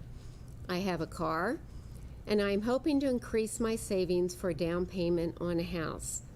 Without the Thrive program, I think I would have floundered more than I had. Having Thrive as a part of my motivation wasn't just another nagging thing I had a commitment to. It was a driving force for my determination at Carroll. It was a way for me to streamline what I really needed to do rather than worrying about 100 different things at once. I hope you will take these thoughts into consideration and know how much I appreciate being a Thrive participant. No, thank you. Thank you for sharing. The grant request, does it change every year on the numbers of folks that need, the So demographics, or how's that? it's a formula that HUD has. Yeah, And it's based on okay. the number of participants we have. And of course, what they do is they go out and they do a study for salary and fringe on coordinators in approximately that area. It increased last year to the 79,440. While we're guaranteed that this year, what they're indicating is we could get an increase Another up to 19%, 19%, right. based on the number of applications they receive and the funding that they designate out. Okay. I'll move the Board of Commissioners approve the submission of the FY22 Family Self-Sufficiency Grant Renewal Application and accept the award.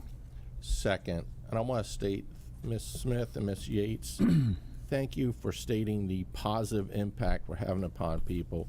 For me, that is a return on investment.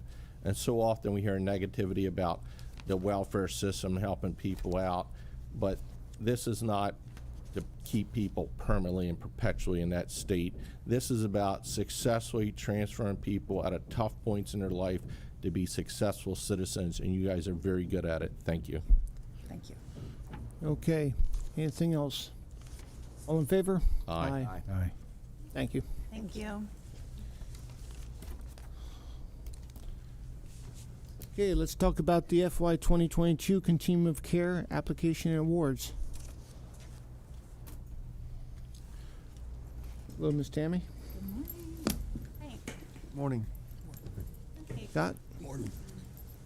So, good morning again, Commissioners. I'm joined now by Tammy Black, the Executive Director of Access Carroll, who serves with me as our co-chair of the Circle of Caring Homelessness Board. And also with us is Scott Yard, our Executive Director of Human Services Programs of Carroll County, which is our community action agency, and they provide the bulk of our homeless sheltering services for the county. Corey Hardinger from our grants office is also in the back with us, very supportive of this effort, as well as Danielle Yates, our Bureau Chief of Housing and Community Connections. We are here before you, as you said, seeking approval to submit the 2022 Continuum of Care application and acceptance of the awards. The Circle of Caring Homelessness Board's mission is to empower all citizens of Carroll County to be self-sufficient and to have stable housing and a safe, healthy life by maximizing community collaboration. Our strategic goals include a focus on preventing and ending homelessness among veterans, the chronically homeless, and for families, youth, and children. The Continuum of Care grant is a national competitively ranked application and offers funding each year that provides services and housing for the homeless, including our permanent supportive housing programs and our coordinated entry system. We have taken steps this year to drill down on youth homelessness and have reestablished a formal homeless subcommittee on youth homelessness. This subcommittee is part of our COC. We also continue our strong work with our Youth Reach Youth Count Committee, and we also have started a pathway to establish a youth action board. The reason these things are important is because all of these elements will position us to consider application for additional funding in the spring to respond to youth homelessness for homeless youth and have homeless youth driving that response with their engagement in all of these pieces. You will note the number of total homeless individuals served in Carroll County over the past year was 522. This has only risen. It's not a significant rise in the number. And just to be clear, that number does not mean that we have over 500 actively homeless individuals in the county. What that means is that we have served over 500 individuals with homeless services. Those homeless services include our street outreach, our rapid rehousing program, all of the shelter services that are offered throughout the county, adult only, family shelter, night by night, and up until March 30th, individuals also that had been in our temporary COVID response shelter. Also includes coordinated entry, which is the countywide point for contact for homeless persons, offering access to services using a low barrier, no wrong door approach, and also our homeless prevention program. And also, if you note on that breakdown on your charts, of those 117 individuals that fall into the chronically homeless category, which by HUD's definition is a homeless individual that lives in a place not meant for human habitation, a safe haven, or an emergency shelter, and has been homeless and living as described for at least the last 12 months, or had 4 separate occasions of homelessness over the past 3 years, for a combined amount of homelessness of 12 months total. But 65 of the folks of that 117 chronically homeless identified individuals, they are successfully housed. So our programs are working. The additional 52 individuals, we know who they are. We are working with them. They are in our temporary shelters, in our adult only, our family shelters, and also in our night by night. Some of those individuals, those last 52 that we are trying to engage with, are refusing services. Some people, based on their current need, do not want to engage right now. So we are reaching them with other services, trying to connect them to resources like Access Carroll, other mental health and substance use treatment opportunities, as well as other workforce opportunities to really engage them to become housed. This year, we are also entering into a formal relationship with Access Carroll as a partner for our NOFA submission. That agreement partners us with Access, who will commit to offer healthcare resources to those folks engaged in our permanent supportive housing project. This formal partnership will hopefully be rewarded by HUD that could potentially recognize this and give us bonus points for this effort, resulting in additional funding. So although Tammy has always provided that healthcare resource to this same population, this just formalizes that agreement and partnership. So I do want to turn it over now to Tammy to talk a little bit about the mental health services and the intensity of need that she is seeing in her agency. Yeah. Okay. Good morning. Just to give you a very brief snapshot and to kind of talk about an interesting service line we were able to offer since November. The hospital had reached out to a bunch of community stakeholders and behavioral health providers. It'll be over 18 months ago. And then some of the community providers were available, some of the physicians in primary care, internal medicine, and expressed a pretty serious need for a behavioral health hotline where they could go as providers to not get, a lot of runaround, a busy signal, or whatever it may be, which has been historically their complaint. And when they're busy seeing a patient, they want to get right into a call. So we said, okay, yeah, we'll host that hotline for you. That went live in November. And since that time, it was a little bit of a slow, sluggish start. Providers were using it, giving it to patients, and so on. We've seen a huge uptick since that time in the last, I would say 90 days. And surprisingly, we all thought it would be substance use disorder that was calling in. We do get some of those calls, but as of June 30th data, and I've got more that's moving forward, of course, but all of my data that I've pulled shows 76 of all the callers are pure mental health.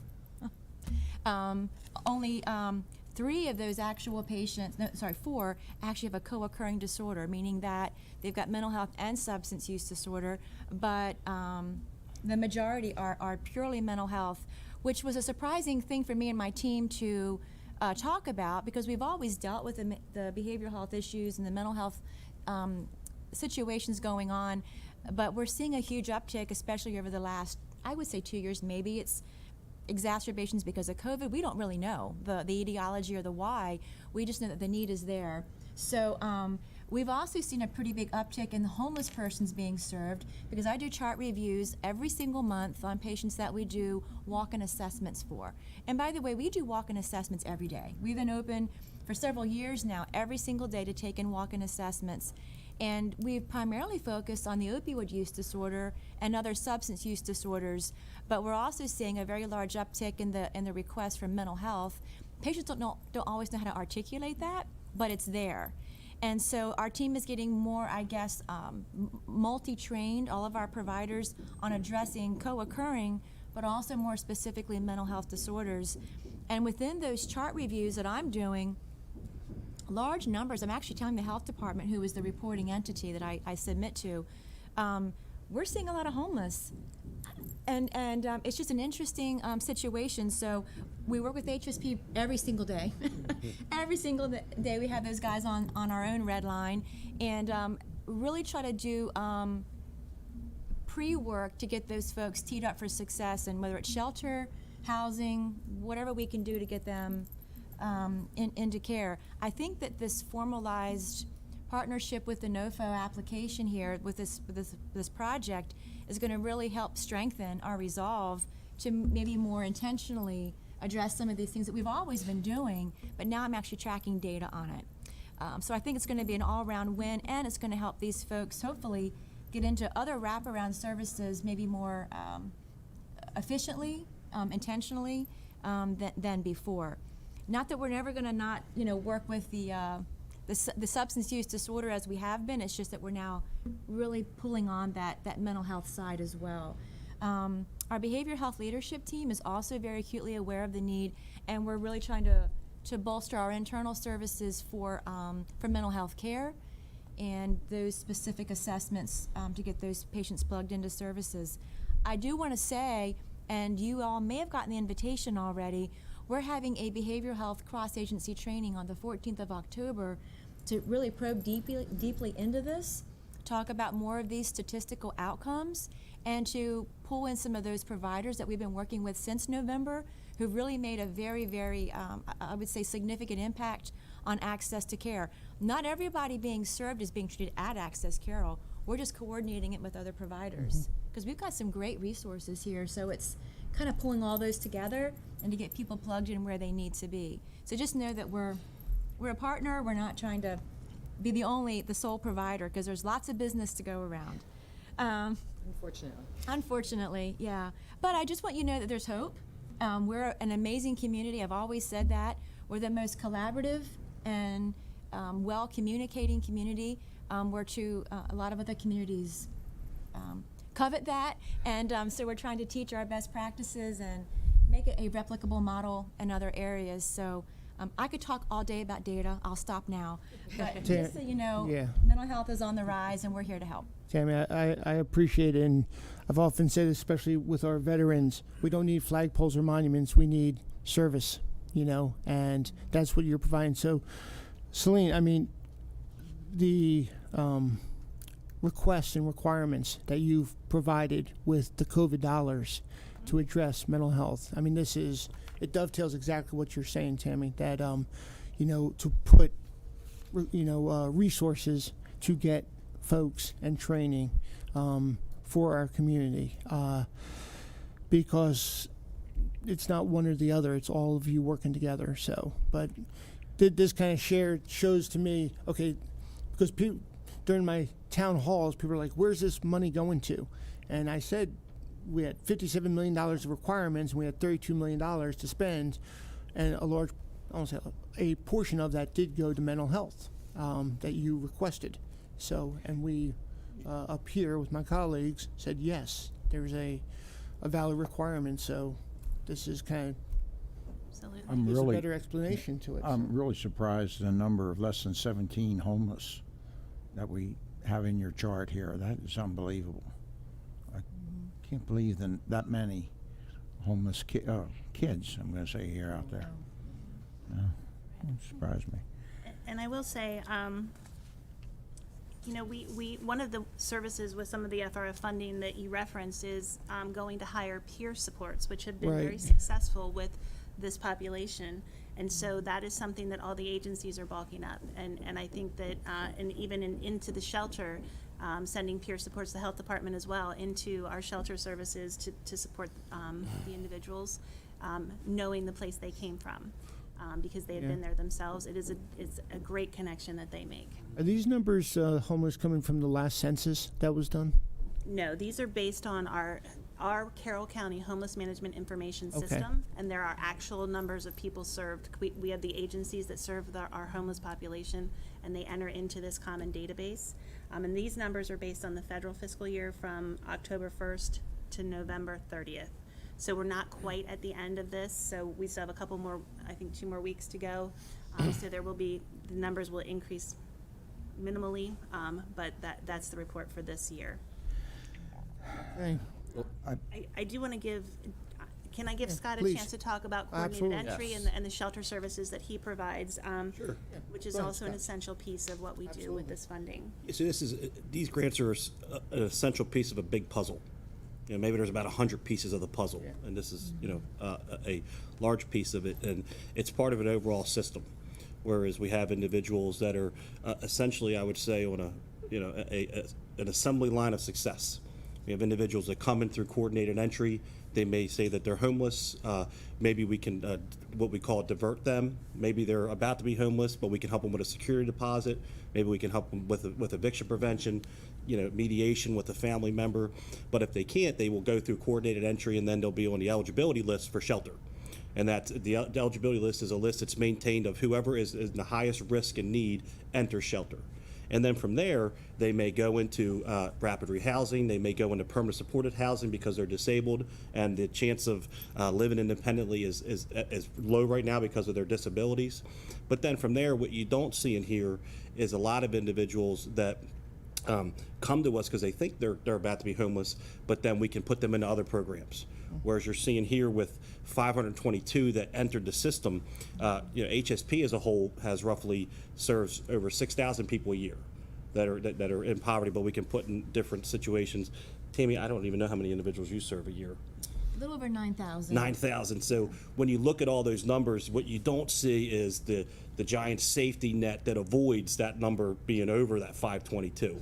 Because of all the the support from Carroll County government and the commissioners to invest in the nonprofits for a return on investment with the community, but really all the leverage and collaboration from all the nonprofits. So that's really the key with these services, and that is from the top down. So we're very thankful for the support. You all do so much behind the scenes that the general public's not aware of, and if you were not there, it would actually degrade our quality of life in the county. So I appreciate your leadership. And Ms. Black, I commend you on recognizing and addressing the mental health component linked to the addiction. And by doing so, hopefully we'll get a return on investment and reduce the future addiction, because I firsthand understand the correlation, and I commend you all. Okay, I'll move the Board of Commissioners approve the submission of the FY22 Continuum of Care application, accept the award. Second. Got a motion second. Any discussion? Seeing here none, all in favor? Aye. Thank you. Thank you very much. Have a good day. You as well. Absolutely. Let's talk about New Windsor and Town-County Agreement. Mr. Zaleski.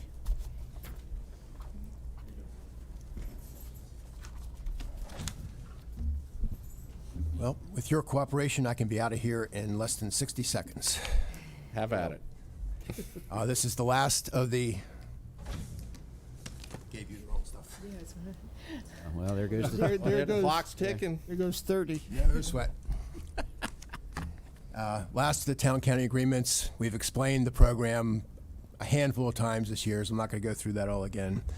But the gross amount of the amount for New Windsor this year is about $83,000 after we take out the water resource employees and the stormwater cooperation. The check they will receive is for $69,285. Now I need the speed read. I move that the Board of County Commissioners approve the FY23 Town-County Agreement with the Town of New Windsor. Second. Okay, got a motion, a couple of seconds. Any discussion? Seeing here none, all in favor? Aye. There you go. You got your wish. That was 66 seconds. Oh, blew it. Okay, let's talk about ethics. Submission of proposed amendments to the county's ethics ordinance. Yes, to answer your question, why do I do this to you? Because you love us? The state ethics law requires that counties and local governments enact conflict of interest and financial disclosure provisions in their local ordinances that are at least as strict or stricter than those in the state law that are applicable to state officials and state employees. So periodically, the legislature will enact some amendments to the state law, which triggers a requirement that we make changes to our local ordinance. And that's what happened in 2021.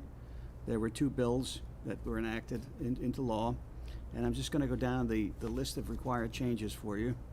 One of them is we have to add a definition of quasi-governmental entity.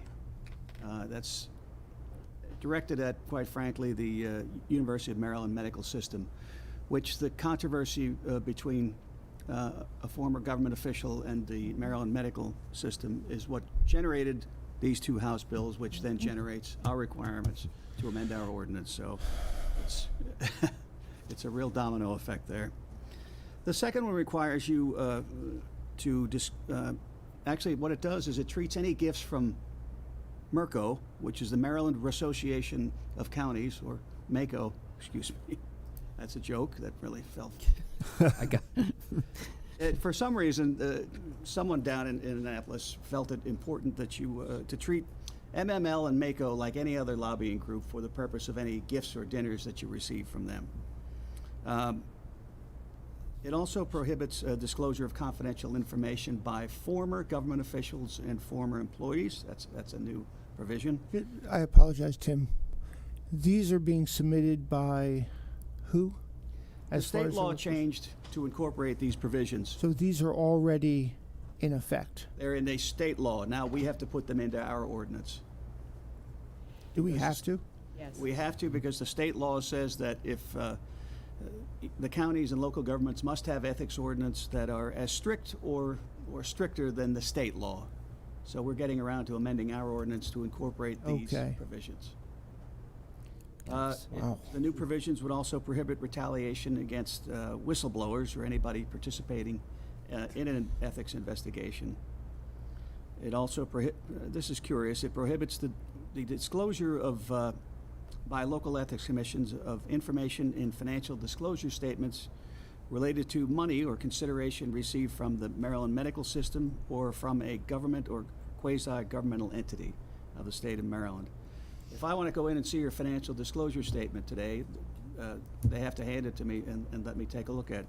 This requires them to redact any information regarding compensation to you from the University of Maryland medical system or a governmental or quasi-governmental entity of the state or local government. Good Lord. Next, you've got to require that if you were disclosing a business on your financial disclosure form, you've got to include any other names that it's trading under or doing business as in the state of Maryland. This is the MML and MACO provisions regarding your financial disclosure form. You can accept gifts, you can do that, but you have to disclose them on your financial disclosure form or dinners. Again, next time you're at MACO, please ask them where this came from, because Yeah, I will. That's going to be next week. But for somebody like me, or whoever comes in here behind me, does that mean itemizing all of those dinners because they're the dinners are in? I assume you're eating them in the presence of the MACO, people, right? so. And same with MML. Yeah, same thing. So that wouldn't have to be disclosed because you're eating it in the presence of them. Okay. So what? What's a gift then? Then what's a gift? I don't know. I mean, did they give you $50 for coming down? I don't know. I don't know where this came from. You don't get anything. It certainly for does not. It does not reflect anything I've ever seen at MACO or MML. They don't hand out gifts. They don't hand out. They do give awards, but I don't imagine they're of anything except the nominal value. So again, you get a plaque and a bunch of flowers. Yeah, so that's probably not of nominal value, I think. But in my mind, when the you flowers said are this, expensive. I was thinking right away of the offsites, the dinners, because they could be very expensive. Yeah. And we are not buying those. Right. But you're saying we don't have to disclose that? As long as you're eating them in the presence of the donor. Okay. Okay, well that makes it easy Yeah, then. that's okay. I'm all about the eating. Yes, and number 8 requires you to disclose any relationships with the University of Maryland Medical System, local governments, or quasi-local government agencies. Again, you don't have to disclose your consideration, but if you have a relationship with them, that has to go on your financial disclosure form. And the last, you need to talk to your accountant about this one. It requires you to disclose any business entity in which you hold a 10% or greater interest. Under current law, it's 30%, so that's reduced to 10%. Number 2, a business entity in which you, directly or indirectly, through an interest in one or a combination of other business entities, hold a 10% interest or greater. And last, in addition, specified interest of business entities in which you have at least a 10% interest are considered interest attributable to the individual for purposes of financial disclosure. Again, it's something you're going to have to study and look at your... Oh, I'm not. We won't be able to. They're not going to get me in 73 days. We won't be able to publish a children's book and sell it to the getting University of Maryland. That's where this all Yeah, well, came that's from, true. unfortunately, so. At this point, I'm not asking you to vote on them, I'm just asking you to authorize me to proceed to public hearing. Make the motion, Board of Commissioners approve proceeding to public hearing on the proposed ethics ordinances changes. Second. Okay, I got a motion, I got a second. Any discussion? Seeing here none. Like it. All in favor? Aye. Reluctantly, aye, but I'll scrap the It children's goes book. to public hearing, so, yeah. Thank you very much. Thank you.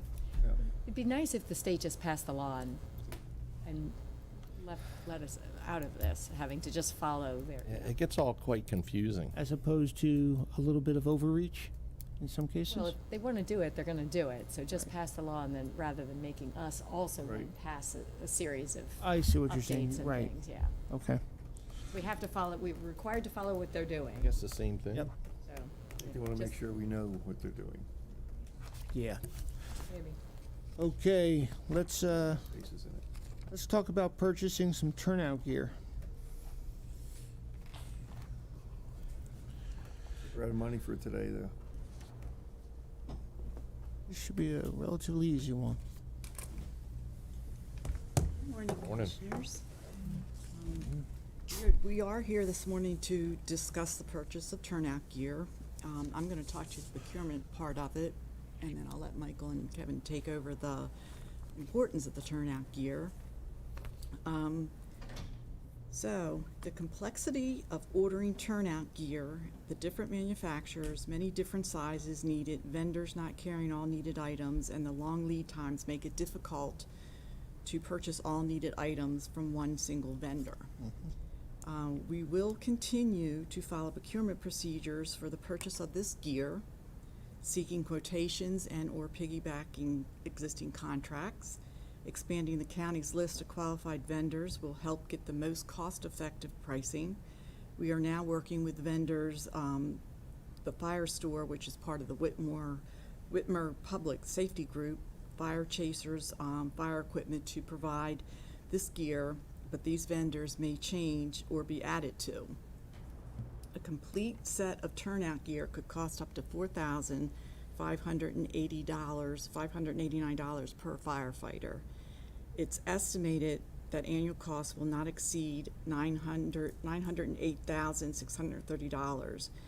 And we have also been in discussion with the Bureau of Budget, and monies have been approved in the FY23 budget. So on my end, I just want to make you aware that we are trying to purchase within the procurement procedures, but it's just becoming harder just to find one vendor to purchase all the items from. So I'm going to turn it over to Michael and Kevin to let you know how important the turnout gear is. And basically, we're up against all the supply chain issues that every other industry is up against. On top of this, we have the whole PFAS issue. All the textiles used in turnout gear have PFAS chemicals in them, and we're on the cusp of something big coming out on that. So we may be in a situation, possibly by legislative mandate in the next several years, that we may have to replace everything with new technology turnout gear. But in the interim, and I'll defer to Kevin Fox, our training health and safety officer, Kevin has done all the legwork to try to find the best value for the county, and working with Maureen where we are now, we've developed a process because one of the items we've taken over from the volunteer companies is centralizing everything. So it really creates a lot of price differential compared to what we were paying. So we're doing all the checks and balances and making sure that we have quality assurance in place. Do they have equipment out now that does not have PFAS in it? No, everything that's out there currently contains PFAS. I mean, even the new stuff that they're selling right now is what I'm Yes, asking. Okay. that's the challenge. Yeah, And okay. I've been involved on a national level. I've spoken to some of the national organizations because they're not doing enough between industry and who they're representing to really move this issue forward. So we know about it, and then there's the whole dynamic of what's the responsibility and all the other issues that come with that for issuing that kind of Hopefully gear. something comes out in the market soon that doesn't have PFAS in it, and as we Yep. buy new stuff, get rid of the other stuff, and instead of having to replace it all at one time. Absolutely. It'll just be much And better. something we haven't had to deal with is we now have the 10-year replacement cycle. Even if it's never been worn, every 10 years the complete set of turnout gear has to be replaced. So this is going to be a recurring expense. You're saying the turnout gear is coming from different vendors. Is the turnout gear reciprocal, or whatever the word is? Can we use it from one vendor to another if something interchangeable? Yeah. So what we've done is we're working, these are two vendors that CC Visa companies were already using, the Whitmer and Fire Chasers. And as well as we reached out to another vendor who's local as well, and I didn't get any replies. I think it's because they're very busy with other jurisdictions who are using Morning Pride as well. Just to let you know, we are engaging the Fire Rescue Operations Committee. There's a subcommittee who's working on PPE, or the turnout gear.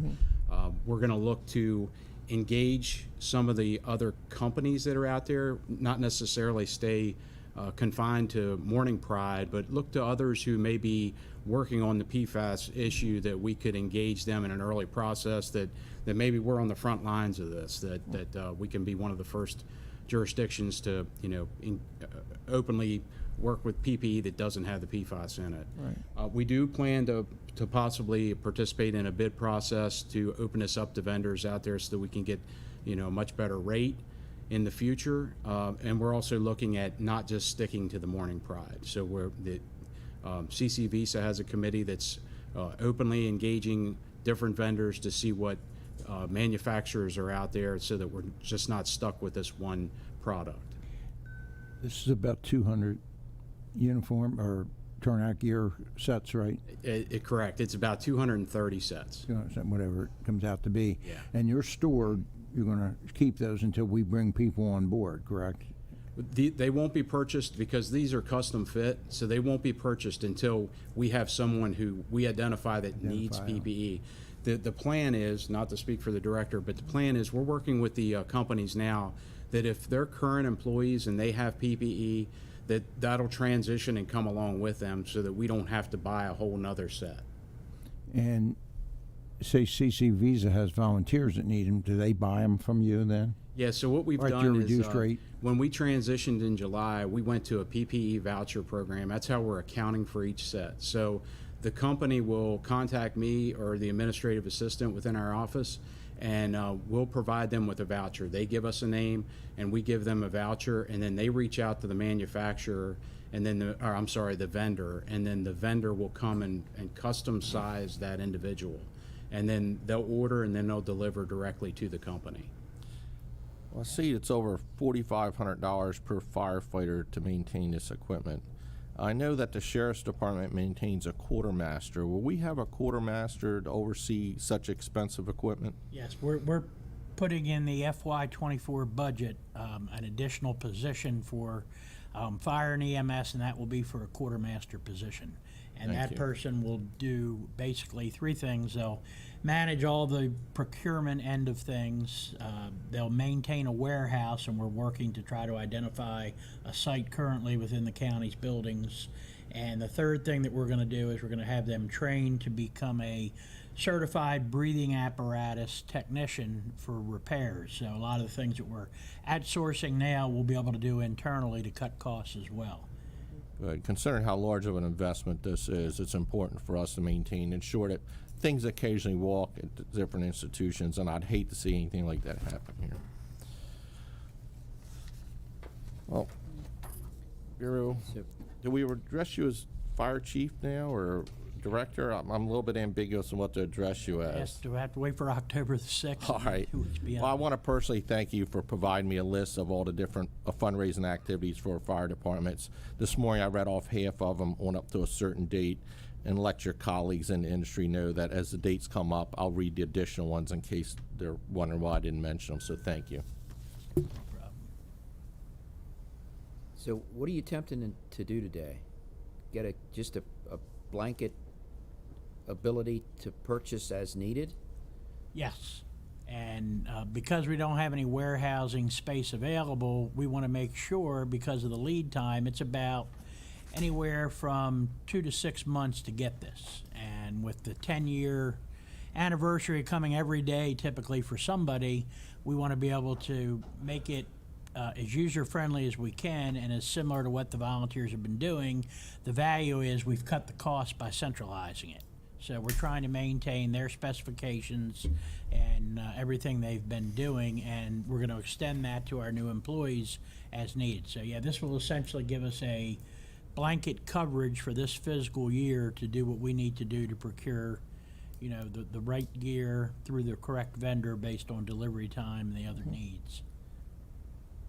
So that's completely different than what we've done before with everything else, but it's in my mind, it's the only way to do it, because I don't know how else you're going to be able to do it. So, and we're, you know, It we're was a in struggle.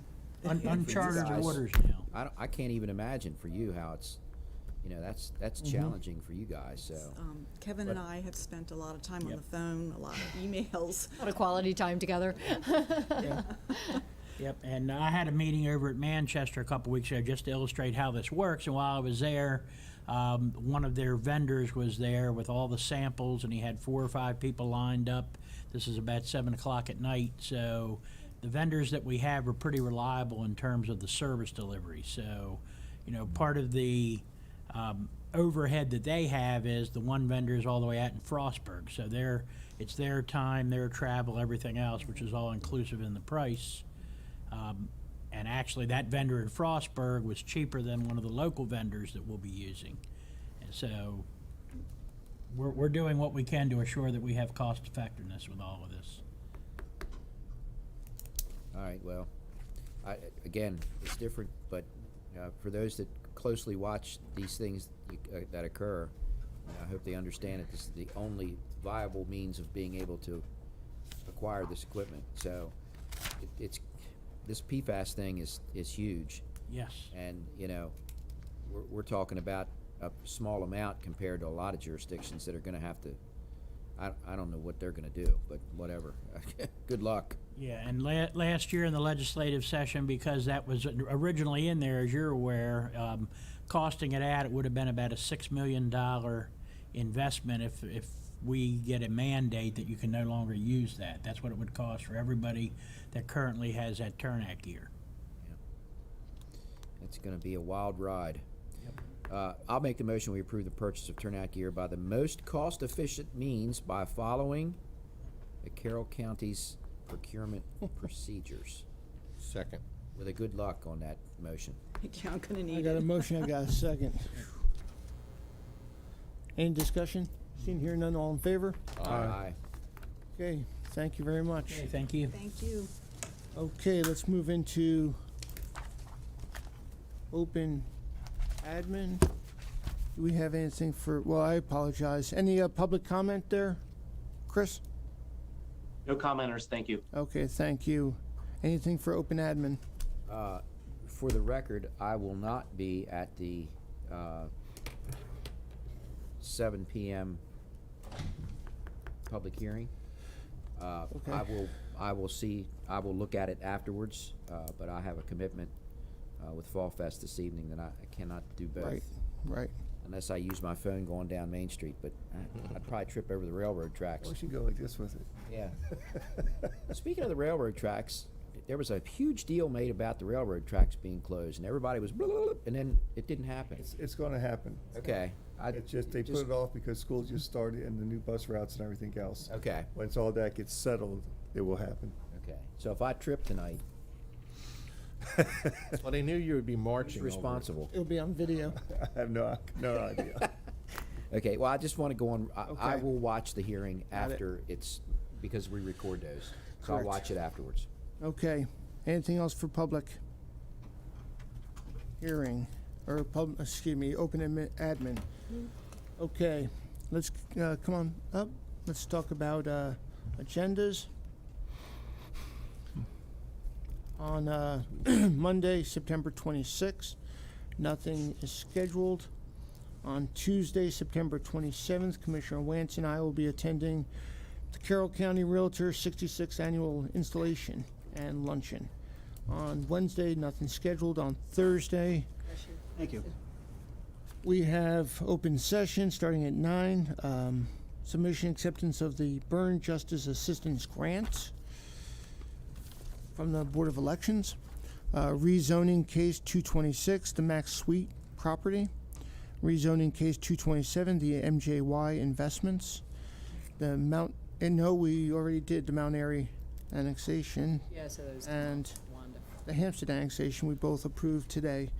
Installation of the Northern Landfill Cell 3 rain flap from DPW, and then we'll be purchasing an F-150, potentially, truck vehicles, and Ford Police Explorers.